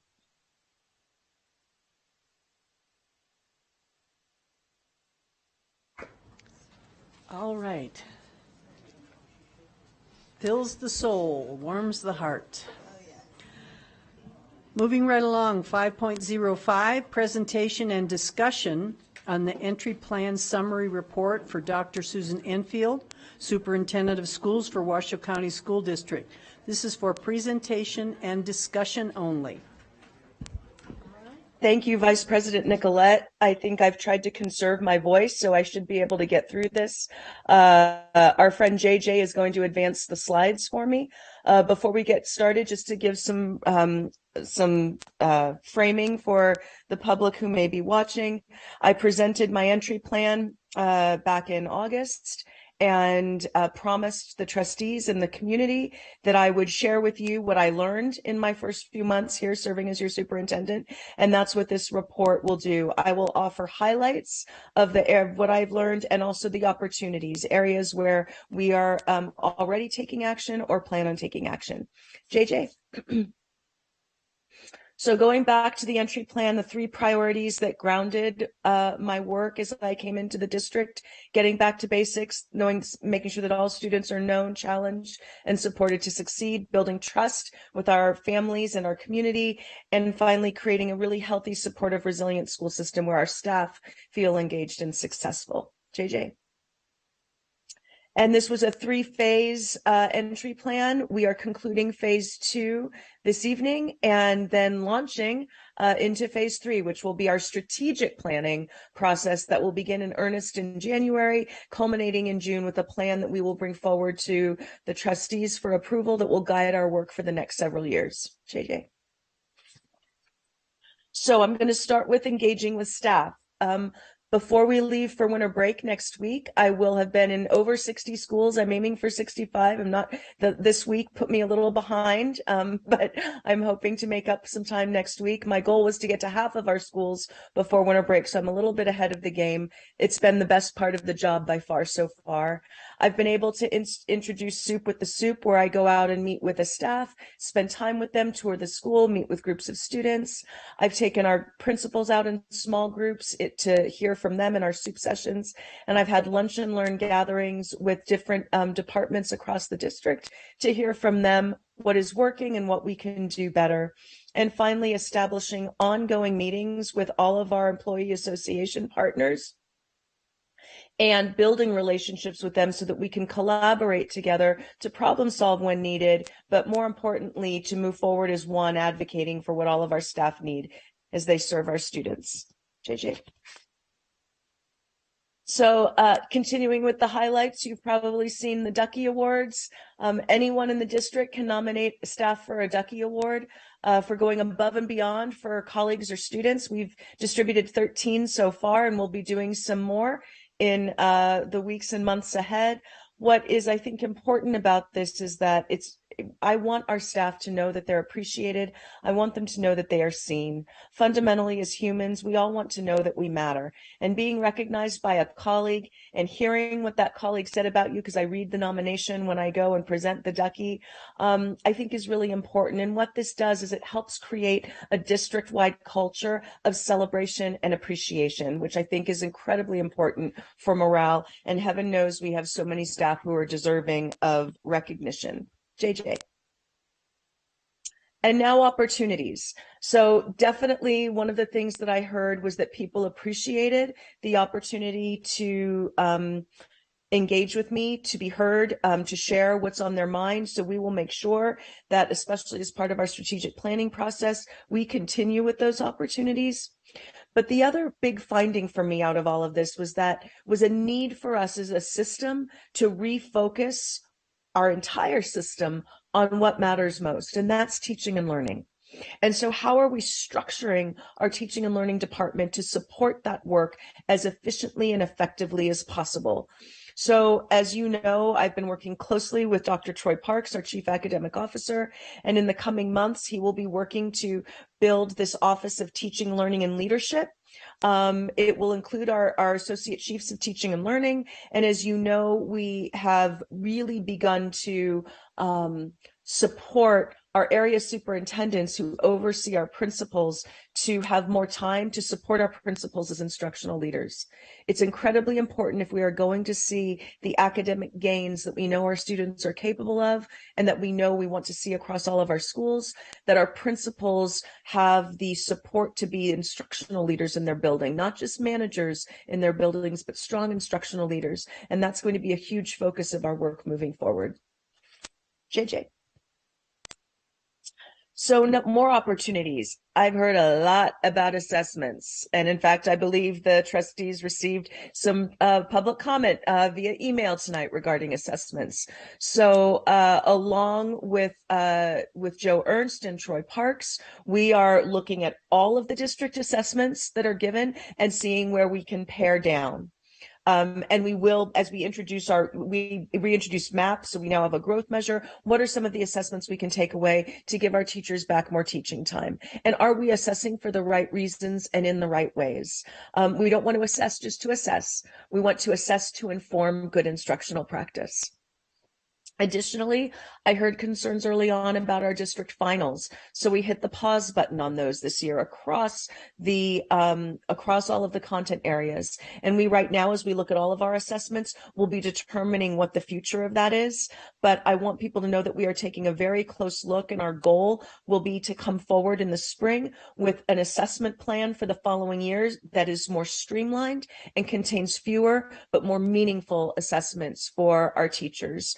And finally, I think it's been clear, you heard in our legislative platform today, the need to advocate strongly for the funding that our students and staff in the state of Nevada deserve. And I think the legislative platform that you all approved tonight is one big indicator of how we're going to go about doing that in the months ahead. JJ? So moving on to engaging with families and students, and I'm sorry, I should have said this at the forefront for the trustees and the public. There is a more detailed report that you all have copies of. This PowerPoint are just the highlights. The report will be made available on our website, and the trustees all have hard copies as well. So in terms of engaging with families and students, I've held community coffee chats across the district, which have been a wonderful way for me to engage informally with the community on issues that resonate with them. As the trustees know, we've held town halls across all of our trustees' districts, and our trustees have been in attendance to listen as well and watch their new superintendent in action, which I think is important for them to see. And I've also had the opportunity, as I said, when I do Soup with the Soup, I always try to meet with a small group of students to hear firsthand from them. If I gave you the superintendent hat to wear today, what would you change about our district? Hearing a lot of things around, especially extracurricular opportunities and how they'd like to see more of those. So, and obviously school lunches comes up as a perennial topic as well. But that's obviously been a highlight of the work that I've been doing. JJ? And opportunities. So I think it's important that I have ongoing feedback loops with both staff and with families. So first of all, I will say, you know that we put Jen Van Trest over our specialized instruction with a focus on special education so we can be more proactive in meeting the needs of our students with special needs and better partnering with their families on their behalf. And Jen is off and running and doing a marvelous job. And I think we're going to see some wonderful work thanks to her leadership. In addition, in the coming months, I'll be establishing 3 superintendent advisory groups, a family action committee. I'm working with the wonderful Delisa Crane on how we're going to go about doing this. Obviously, with 104 schools, an advisory committee of 104 family members probably wouldn't be doable. So we're looking at breaking it up into maybe elementary, middle, high, or by region. So more details to come. Additionally, because I've heard so many concerns around special education, I will be putting together something that I believe has existed in the district in the past, but a special needs family advisory committee, so that I'm meeting regularly with the families of our students with special needs to make sure that we are doing the job we need to do. And then finally, a staff advisory group where I'll have representatives from all of our association groups so that I can hear how certificated, classified, and administrative staff feel about the work that's happening in the district and inform me on the decisions that I am making. All three of these groups will be up and running by early spring, and we will determine then what the cadence of those meetings will be in the years ahead. And finally, I had the opportunity to go on a parent-teacher home visit a few months ago and found it so impactful. I am building home visits into my regular schedule so that I can do one on a monthly basis. Sadly, one of them was this week, so I had to reschedule. I did not want to bring whatever I have into one of our family's homes, but I look forward to doing that when we get back in January in the new year. JJ? So we've talked about staff, we've talked about families and students. Now let's talk a little bit about community leaders and organizations. In the conversations I've been in, the meetings I've held, the one resounding theme that I've heard is how can we help? As I've said, this is a community that is wildly supportive of our school district and wants to help ensure that we succeed so our students succeed. So we want to make sure that we're working with our business and industry partners to provide students with opportunities for internships so they get a window into the world of work. In addition, to keep our ties with our higher education partners strong, I have monthly meetings with President Hilgersom and President Sandoval, which have been incredibly, I think, instructive for me. And also we are talking about how we can advocate for a strong P20 system during this legislative session. So it's not pre-K through 12 versus or higher education. It's how are we creating a strong education system for all across the state of Nevada. I'm grateful to President Sandoval and to President Hilgersom for their collaboration and support. JJ? And we have lots of opportunities here. So we need to figure out how we can be a better strategic partner. We have amazing community partners, some of whom are in our schools already, some of whom want to get into our schools. But we need to do, and we will be conducting an assessment of all of the partners that we have in our schools and how we as a district can help strategically match them with a school to meet the needs of that school and maximize their impact. Additionally, I've heard from so many in the community, as an individual, I want to be involved. I want to volunteer. How can I do that? We need to make that path clearer and easier for folks so that they know how they can come into our school system and be a part of this work. Because what I heard was we want to partner around student success. So we'll be looking at how we can be a better, more strategic partner and create a better system for our partnerships, and also figuring out how we can make it easier while keeping student safety at the forefront. I want to be clear. We want to make sure we know who we're bringing into our schools, but making sure that people know how they can volunteer and be a part of the good work that's happening. JJ? And finally, after gathering a lot of this information and looking at data, I've had some conversations with both school level staff and central office staff about some of our greatest needs. I think it's safe to say one of our greatest pain points since the start of the school year has been vacancies. So I made a commitment early on that we would be in a much better position around staffing next August versus where we were this August, and we are on our way to getting there. Executive leadership team and I, in partnership with HR, are looking at all of the ways in which we can have a stronger, more reliable pipeline of folks, whether that is rehiring retirees, looking at things like improving subpay, that sort of thing, which I'll talk about later. But knowing that getting high qualified teachers into our classrooms is critical, and that's job number one for us. And we are on track to be in a much better place come August. JJ? So in terms of more highlights around these issues, we are working to eliminate one-year-only contracts so that our teachers have some predictability and feel valued.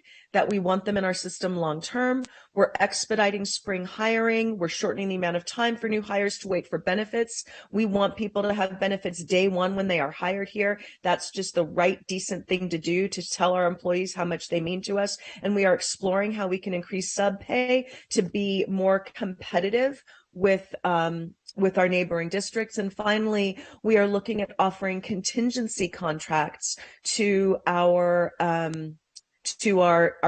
student teachers, our interns who will be graduating in June, that we're going to go to our principals and say, if you have someone promising who's a good fit, let's offer them a contingency contract in January so we don't lose them to another district. And we've also been in conversations with Teach for America in Nevada about how they can potentially send some recruits to be sort of part of that, making sure we have every classroom staffed goal for August.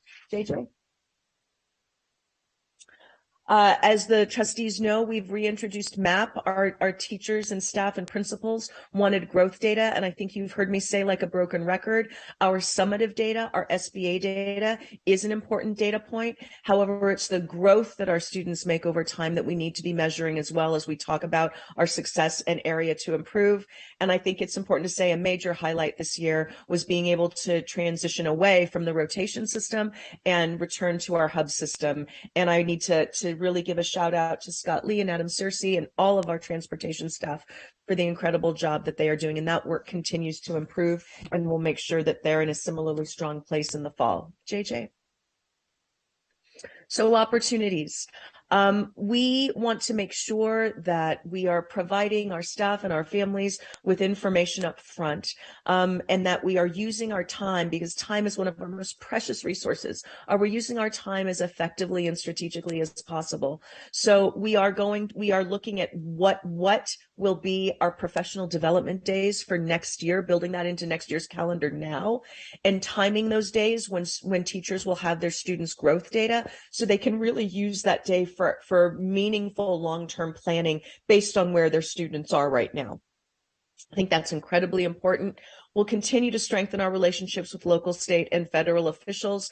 I think you've seen that Dylan and Tess are going to be instrumental in making sure that we are a presence during this legislative session. And finally, beginning in January, I'm going to start some in-depth third-party analyses of our central office departments. We have such extraordinarily talented, dedicated people in our central office. We need to make sure, though, that those good, talented people are doing the right work in the right structures and systems. And so this is about evaluating those structures and systems, and making sure that our folks have the support they need to do their jobs well. JJ? So again, this is very high level. I'm sure the trustees will have questions, and after you read the report, I'm more than happy to go into more detail. So now we enter phase 3, which is using the findings from this report and partnering with Performance Fact, whom you know we've contracted with to facilitate our strategic planning work beginning in January. We will, I believe, have an exciting multi-year roadmap come June. And there will be ample opportunities for the community to engage in this process. Mutu Fagbai, who runs Performance Fact, will be with us beginning in January, and we will make an introduction of him to the board so that you can meet him and ask him questions. JJ? And finally, if anybody wants to see my more comprehensive report, in addition to this PowerPoint, there's the website, washoschools.net/entry plan. And I will also be providing additional updates during our State of Education address that will be in early February of 2023. JJ? And I will end by first of all, thanking everybody who so far has taken the time to give me such critical information, and to say that it's clear that we have work to do. But as I say, and I will say it until I have no breath in me, we are WCSD, and we are a district on the rise. And with that, I'll be happy to answer any questions that the trustees have. Thank you, Superintendent Infield. It's a lot to digest. Do we have some questions? We have information now open for discussion. Trustee Smith. Thank you, Vice President Nicolette. And I do want to share that I do have a family obligation. I have a sixth grader doing his very first band concert tonight. And so I am going to be bowing out here shortly. But Superintendent Enfield, this is 5 months. I think that this is incredible. It is nothing short of superlative that you have this degree of outreach, insight for opportunities, and productive work that you're working towards. And something in particular that I love is that you're strengthening the relationships with the communities, with our employee groups in a way that I would define as unprecedented, because it's a reminder that we are all on the same side. And it absolutely reflects why I still believe to this day, like you said it with your last breath, my last breath, is that you were absolutely the right choice for the Washoe County School District. I'm very, very impressed by this. And a funny thing that I'd like to point out is that what I like the most about your report and this presentation, although I love all the highlights, I love how direct you are about the opportunities that we have for our growth. And I thank you so much for that. So I just wanted to say thank you very much. And thank you for the opportunity to go first, Vice President Nicolette. Thank you. And I do have a question. What instrument does your son play? He got very ambitious and he chose the alto sax. Oh my, alto sax. Okay. Yeah. Enjoy the concert, Trustee Smith. I'm glad you'll be able to be there. Enjoy. And thank you for your support and your comments. And happy holidays, Trustee Smith. All right, I see Trustee Church behind you, but I don't know if a hand is raised. No? Okay. I can talk. Now's a good time. Well, let me see if there's any other lights on. All righty. Number one, basic, I'll be very short. Dr. Enfield's been very gracious in giving me, along with the other trustees, her time, and clearly I'm opinionated, and I've offered that, and those may or may not show up in the final report, but she definitely gave me her time, and we definitely exchanged ideas, so I guess that's all I can ask for. Thank you. Thank you, Trustee Church. Trustee Mayberry. Thank you, Madam Vice. Again, I want to thank the superintendent. I am just so proud of her. We need her. She's the right person at the right time. I'm absolutely thrilled with the progress you've made, the outreach you've made, the relationships that you're building internally, externally. Particularly happy to hear about some of these advisory groups, Superintendent Enfield, particularly the special needs family advisory group. Can you give us a little overview on how you intend to recruit and when you intend to get those up and operational? Yeah, thank you, Trustee Mayberry. Great question. So, as I said, I believe that former Trustee Taylor said that I think back in the day there was some kind of group similar to the special needs advisory group. So we want to revive that. The Family Action Committee and the Students with Special Needs Families group, those were two things that I also did in my former district. And so, as I said, I'm working right now with Delisa Crane and Jen Van Tress on how we're going to identify and make this opportunity available to our families. It'll be a very, very, very, fill out your name, tell us why you want to do it kind of application. It's not going to be onerous at all. And the goal here will be to make these groups as representative of our families as possible. That's going to be critical for me, that we want these groups to be representative of the overall demographics of our district. The goal is that we will have these all up and running by early spring. So I would say, my poor team, I would like to start in January. They try to sort of like dial me back and remind me that we have a few more things going on. And so I am deferring to the team on when they think, because we want to get this right. So as eager as I am to get them going, I want to make sure that we start out strong and do it in the right way. So I would say by early March at the latest, and then I would envision these groups meeting quarterly each year. But if that cadence isn't the right cadence, I'm very open to what the group thinks would be most beneficial. Wonderful, thank you. And just a closing note too, again, particularly want to praise you on your willingness, your open-mindedness on with respect to assessments, particularly the district finals. You know, shortly after I was appointed, I was reached out by a few educators who met with me and educated me, no pun intended, enlightened me. So I've sort of become sort of a lay expert on the district finals and, you know, how they have sort of even the well-performing students haven't done very well in our own district finals. So I'm grateful that you put a pause on that and continue to encourage you to strongly evaluate that and trust that you'll make the right decision going forward. So anyways, thank you so much. Thank you, Madam Vice. Thank you, Trustee Mayberry. Trustee Rodriguez. Yeah, I have to say something. I just want to kind of piggyback off of Trustee Smith and Mayberry. I mean, I'm very impressed with our new superintendent. She hit the ground running. And quite frankly, I feel like every time I establish a new relationship with, we're kind of going to slide number 15 here, strengthen relationships with our local, state, and federal officials. You know, that's our electeds as well. And I know every time I come around, like, oh yeah, I've met with her. And so I know she's out there, and I know she's out there in the community. I enjoyed the town halls. I know that was something that our community was really wanting, and getting our families and our parents back into schools, I think that was one of my biggest things I wanted to see as well. And again, I'm really happy with our pick. Thank you. Yes, Trustee Woodley. Thank you, Madam Vice President.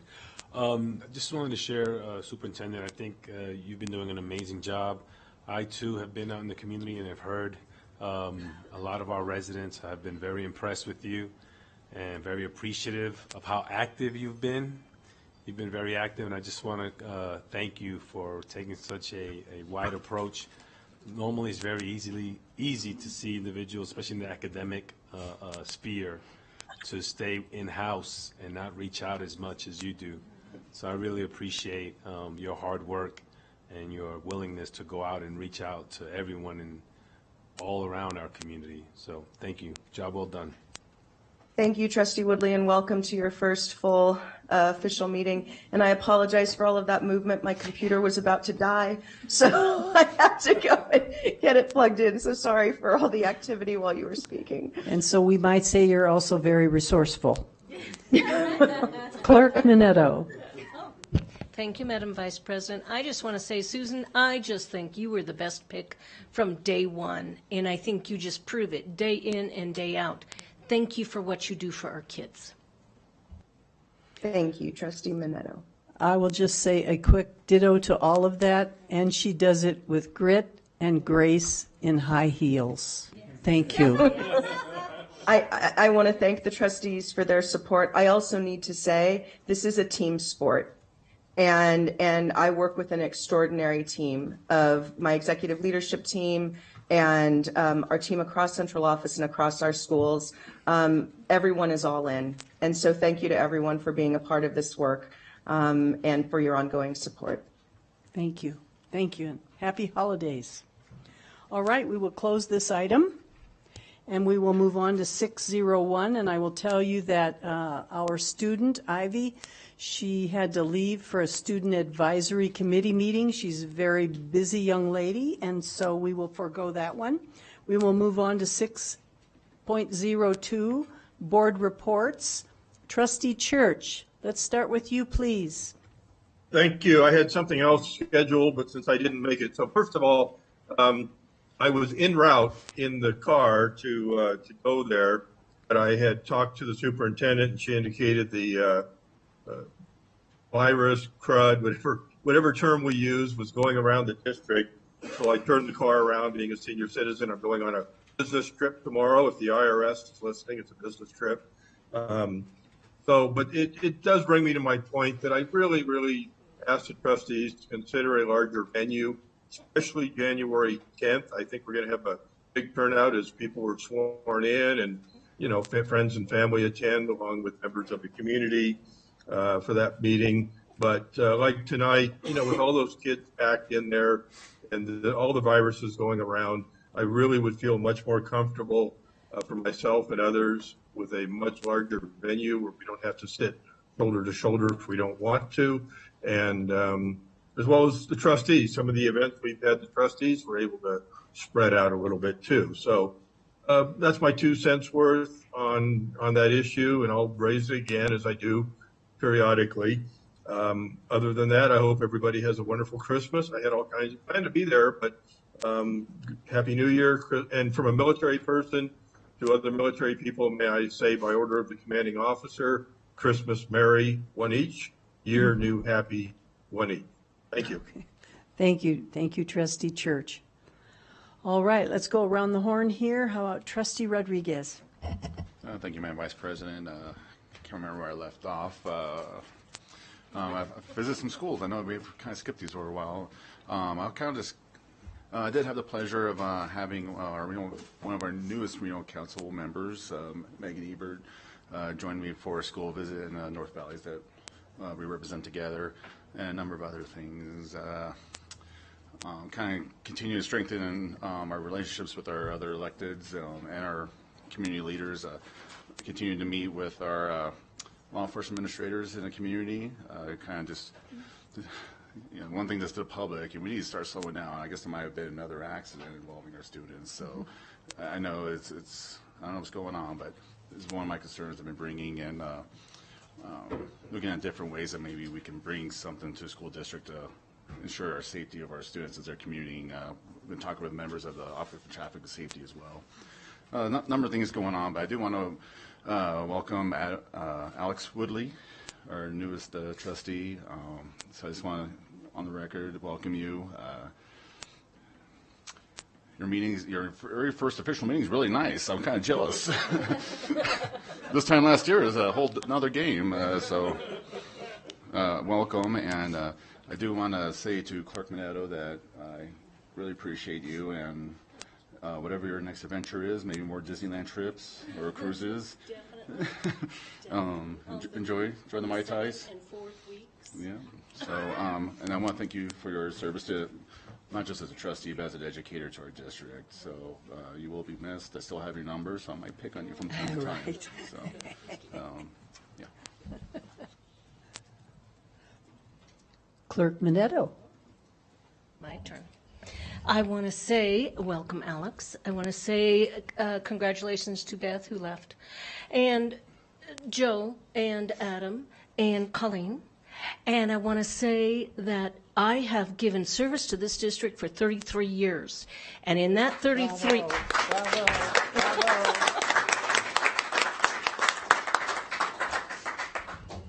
Did you stop the clock? In that 33 years, you can imagine all that I have seen. I have seen highly functional school boards. I have seen dysfunctional school boards. I have seen good superintendents. I have seen not so good superintendents. I have seen good area superintendents. I've seen not so good area superintendents. I've seen good principals. I've seen not so good principals. But the one thing that was always constant is that the children came and learned. And it's gone on and on and on for 2 reasons. Number one, the kids, they come, they want to learn. Mm-hmm.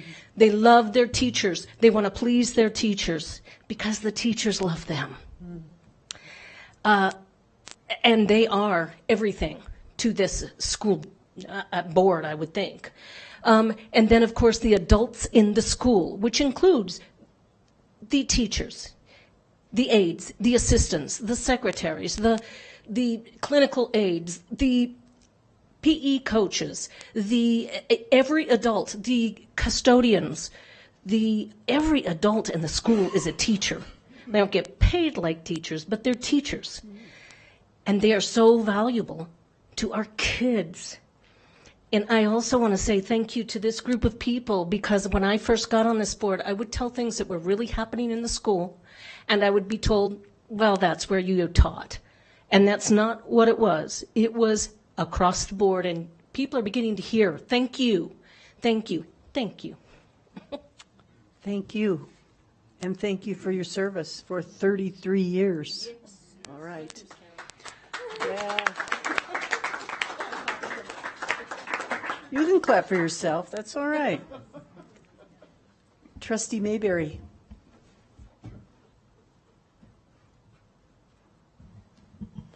do have a few pictures I'd like to show. First, let me also welcome Trustee Woodley. Look forward to working with you, sir. You're a great addition. I want to, I'll do this fairly quickly because I definitely want to have a few words for my friend Ellen Minetto as well. This is Kate Smith, and she is a speech therapist at Kate Smith. That's pretty cool. True story. Katie, actually, but she's a wonderful woman and a great educator, and I wanted to really give our speech therapist a real shout out today because they do a lot. They have the highest caseloads, some of the highest caseloads in our district. So, also had an opportunity this weekend to attend the We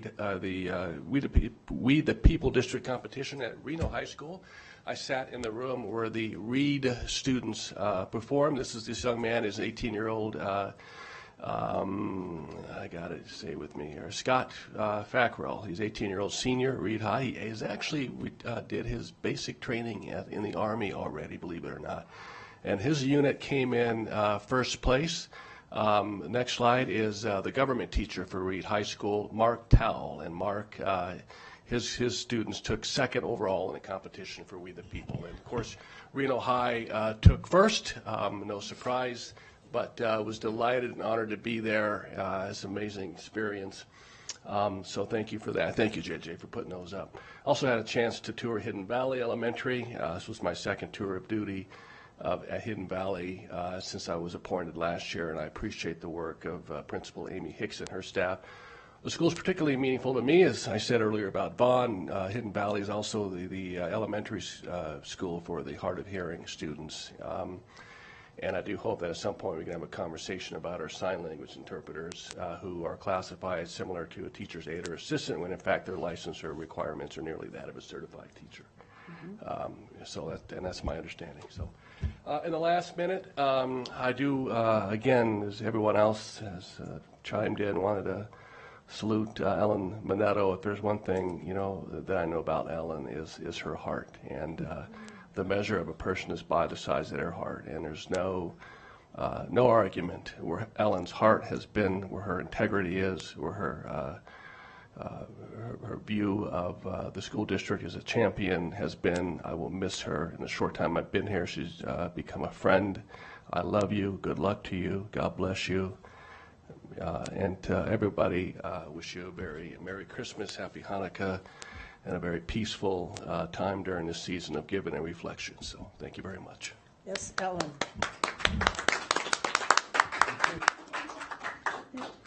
You're a musician. There's never enough applause, is there? All right. All right. Trustee Alex Woodley. Thank you, Madam Vice President. I want to first acknowledge Trustee Minetto. I hate that I won't be able to serve with you, but I have met you and spent time with you before, and you are a wonderful person. You have a kind heart and a big heart. Definitely big, because 33 years is a long time, so God bless you. God bless you, and God bless the district for having you. I appreciate everything that you've done, and I'm sure that this is not the last we'll see of you, so I appreciate you. Just want you to know that from the bottom of my heart. I wish you a Merry Christmas, along with everyone else.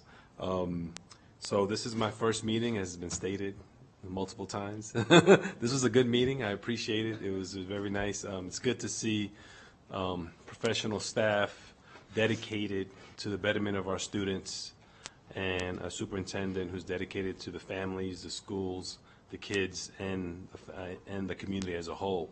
So I feel very privileged to be here. So I don't have too much to report other than I did go to the game last week and saw the Lancers play varsity basketball. Mm-hmm. Those boys did a really good job. Unfortunately, Minot had some 30-year-old players. At least it looked like it. So, but I'll be going to more games, and I look forward to visiting the schools in my district and any other schools throughout the district. So thank you. Yes, thank you. It is one of the wonderful honors and pleasures of serving as a trustee, hanging with the students and the teachers and the schools, etc. A bus ride occasionally and saying hi to the nutrition ladies. All right. I'm going to do a kind of a little segue here. I want to share with you that I have heard half a dozen times easy from teachers, from principals, etc., that the print shop for Washoe County School District is awesome. And they are behind the scenes people. And so I thought I'd put them in the forefront and just give a little. What I hear is that it's very affordable. It's not free, you got to pay for paper, but it's very minimal. Their customer service is supportive and reliable, and they shrink wrap stuff, so it's very organized, and they deliver. And so I just wanted to say to our print shop, I'm sure they're not listening, but if they are, you are loved and needed. Thank you for that. I attended the Student Attendance Advisory Committee, and I learned something very interesting. And yes, we are working on tardiness and attendance because we do have to correct some things and help students understand the importance of being in school. And if you're going to be tardy or if you're not going to be there, we can't help you learn, so let's get you there. So there's a new pilot project that several schools are undertaking, Marcy Hers, McQueen, and North Valleys, and it's called Classroom Screening System. And right now it's just one teacher in each school, if I understand that correctly, who is engaging with this classroom scanning system. And it's a change from the manual hall passes to something that's very digital. And like I said, it's a pilot project, and I will tell you that the committee is very excited about it and very supportive. So we'll look for more information as we move along. Last and not least, I want to share that the Nevada Department of Education and the Nevada State Board of Education has a meeting tomorrow, December 15th at 2 o'clock. And there are some very important items on the agenda, and you can go on the doe.nv.gov and you can pull up the agenda, you can pull up the link for the meeting in your free time. But there are 3 items that I want you to be aware of. There will be a discussion and info regarding the Nevada Developmentally Appropriate Kindergarten Policy Statement. Number 2, information and discussing possible regulations to implementing later start times for high schools. That's something you may want to tune into. And then also information and discussion on goals and benchmarks of the state for improving student achievement. Again, tomorrow, 2 o'clock. I love you, Ellen. It's been a pleasure, and I will see you again, especially after your cruise. Superintendent Enfield? Oh, yes? Trustee Rodriguez. The meeting you mentioned, is that tomorrow or is it on the 15th? It's You said tomorrow the 15th. Yeah. I did, didn't I? Thank you for that. December 15th. Okay. All right. I know that date well because that's the anniversary of my husband and I, 50 years. Can you imagine putting up with me for 50 years? No comment. There'll be no public comment on that. All right. Superintendent Enfield. Happy anniversary, Vice President Nicolette, to you and your husband. First of all, I am so sorry that I was not there in person. Thank you for accommodating me, staying home, and keeping you all healthy. Dr. Keogh, thanks for filling the chair. You did an extraordinary job as always. And again, welcome to Trustee Woodley. And sad as I am to say it, I hate to bid farewell to Trustee Minetto. But again, now we just get to hang out and have fun. We don't have to actually do work, which is a plus. But seriously, Trustee Minetto, thank you for your years of service as an educator and for all that you've given as a trustee and for your faith in me and giving me the opportunity to come and join this wonderful community. I wish you well. You deserve to just do whatever the heck you want, whenever you want from now on. And so be well and know that we love you, we appreciate you, and we look forward to seeing you often.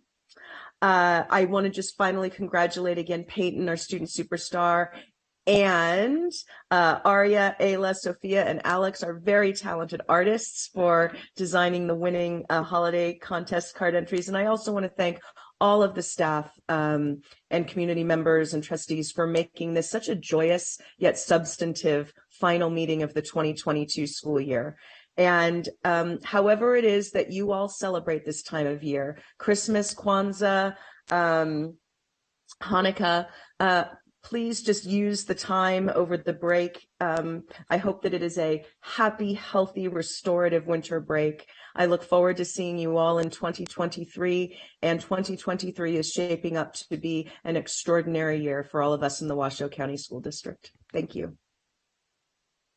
Thank you. And before we adjourn this meeting, I want to share, and then we will have public comment.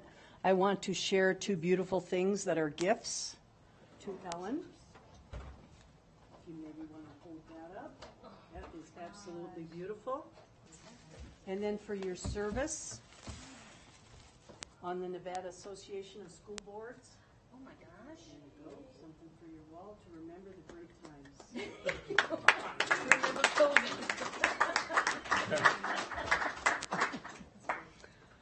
All right. Public comment.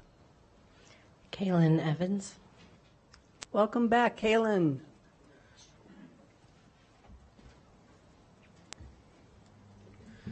Hello, for the record, Kaylin Evans, President of the Washoe Education Association. We actually had put together a list for our members, our union members, to kind of highlight some of the things that we've been able to accomplish. And, funny enough, I started as president of the association in July, right, when our superintendent started. And when we were going through these things to list, it really is a wins list for Washoe County School District, because the things that we've been able to accomplish don't happen without a lot of hard work and advocacy and collaboration. So just a couple quick things that I wanted to share, and we've talked about them. I mean, just from June to June, there's $5,500 in additional bonuses for our certified staff. Stipends for our ELDs facilitators. Dr. Enfield already discussed, the ending of one-year-only contracts, the benefits for new hires. Counselors can now receive sub-coverage pay. A lot of these things you might not know, but trust me, if you're a teacher, they're small wins, but they really add up. The more prep time for our early release Wednesday splits have been huge and big for our morale boosters of our staff. Our sub coverage, being able to get split more than 2 ways. I know it seems silly, but we only used to be able to split it 2 ways, but we understood the need that if a class is being dispersed into multiple classrooms, that we need to make sure that compensation is going there.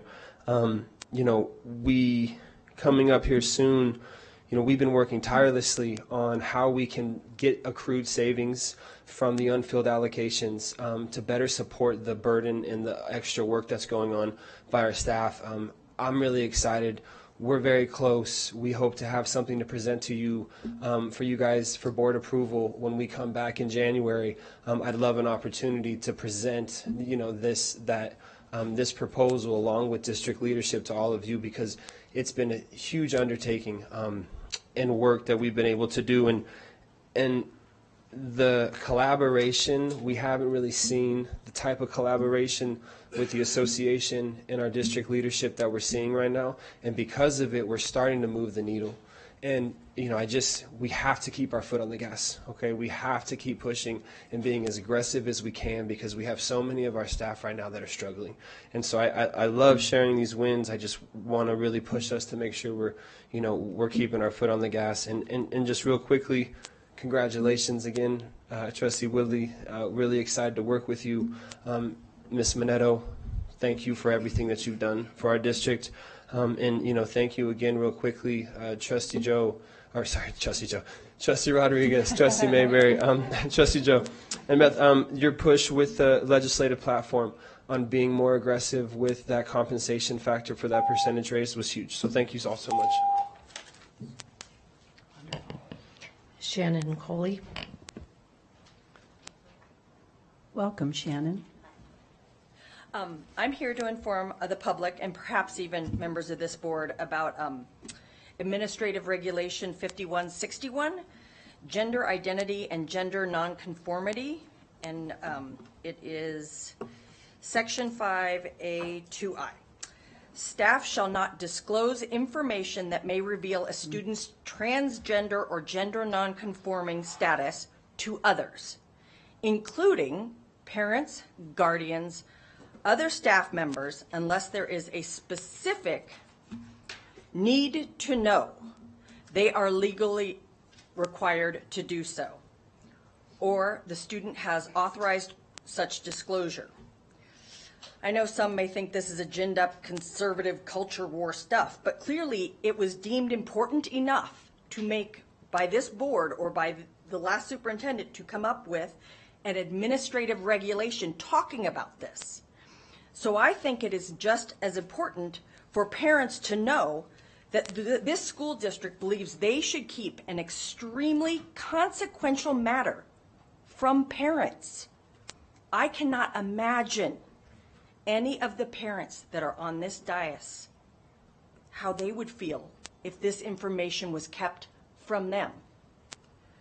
I'm asking for the superintendent to review this administrative regulation and either explain why she would support the school district alienating parents from their children or resolve to eliminate this grievous regulation. I'm not even sure how this is legal. Thank you. Valerie Fianaka.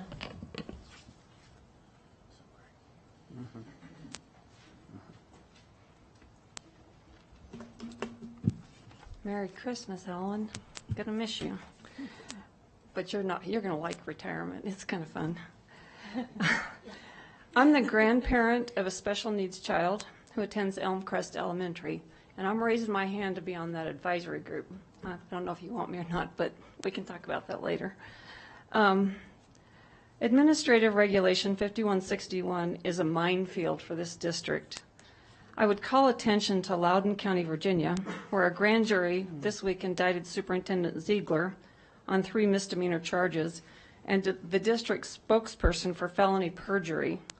The superintendent was immediately fired. The report found the district displayed, quote, a stunning lack of openness, transparency, and accountability, both to the public and the special grand jury, unquote, following 2 sexual assaults that happened on campus. I believe you should reconsider this policy. Any policy that excludes the parent is abhorrent.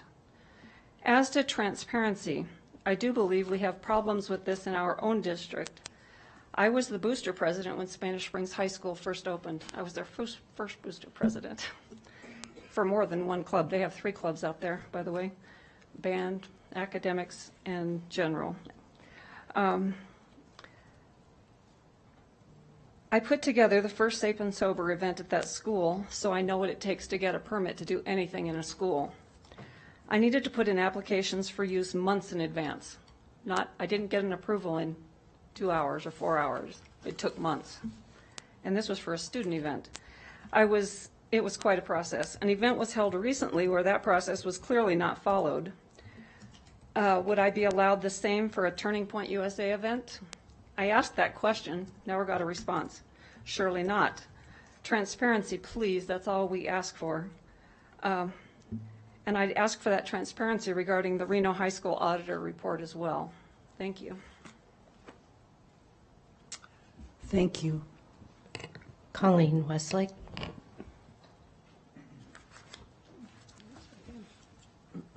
Hi, everyone. I was just going to come up and say Merry Christmas and Happy New Year, but I wanted to also thank Trustee Minetto again for your service. And then some things have been mentioned throughout the board meeting, so I just wanted to make a couple of comments. I'm really excited about the collaboration for the special needs. That is very, it's a very soft spot in my heart for our special needs children. I actually was an assistant to the speech therapist at Vaughn when I attended Vaughn Middle School. So that is my next. I was the 8th grade class president. So as you can imagine, Vaughn Middle School has a very emotional attachment for me. I have some wonderful memories there. So I'm really glad to see that it's going to get the attention that it so deserves. It's an amazing school. The other thing I would like to say is I really like the attention being given to our teachers, because if our teachers are supported and they are given what they really have earned in really trying to help our children and be there for our children, I think that is the first step in ensuring that our kids will be successful if our teachers aren't struggling and overworked. So, Kaylin, I'm really happy for that. I'm very, very happy to see that. And then lastly, I hate to end on a negative note. It's really not negative, though. I just ask that everyone please think of the slippery slope we're heading down. I have to agree with what Shannon said. We cannot leave parents out of any equation that has to deal with their children. We borrow their children when they're in the classroom, and they're putting their trust in the teachers and administrators and in the school board. Please do not leave parents out of any equation involving their children. So I just ask for consideration for that, and I'm really I'll end on a positive note. I'm super excited to be joining this team. I think it's very important that we do collaborate, we have dialogue and discussions, and that way we are going to move the needle forward. I have hope, and Superintendent Enfield, I am so proud of your Path Forward report. It's the way we're going to move forward. Thank you very much, and Merry Christmas. Thank you, and Merry Christmas to you too. Mike Krogan. Welcome, Mike. Thank you. Welcome, Mike, to the mic. Who said that? I did. I'm guilty. I have just 3 comments. The first is not one that came to mind until just a few seconds ago. Yes, it is important for teachers, administrators, trustees, the whole team to be transparent with parents. Absolutely. But they also have to be trustful in the trust of kids. And sometimes that ain't an easy rope to walk on. So I would ask you to keep both of those things in mind. As a parent of 6 kids, 4 of whom were foster kids, I can tell you that trust is real important from that experience. Second thing, something occurred to me tonight that I want to ask you and challenge you about.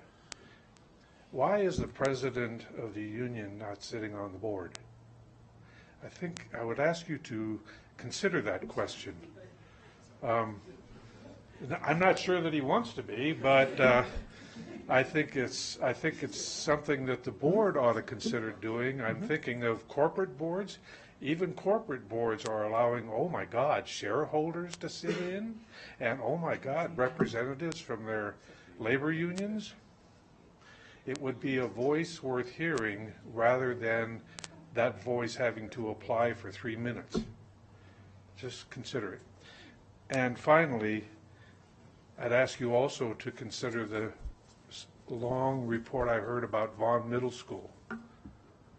I heard nothing in that report. I understand that that the guy's an architect and it's all about the building. But I wonder, could we put some of the money that's going into that building into teacher development? How about a national certification program to support teachers in that? How about a program, a fund, where teachers can apply, just like a grant writing thing, for something in for their own professional development, and they can get support from the district. There's a couple of other ideas that come to my mind that might help the people inside of the new building be able to be supported in doing a better job.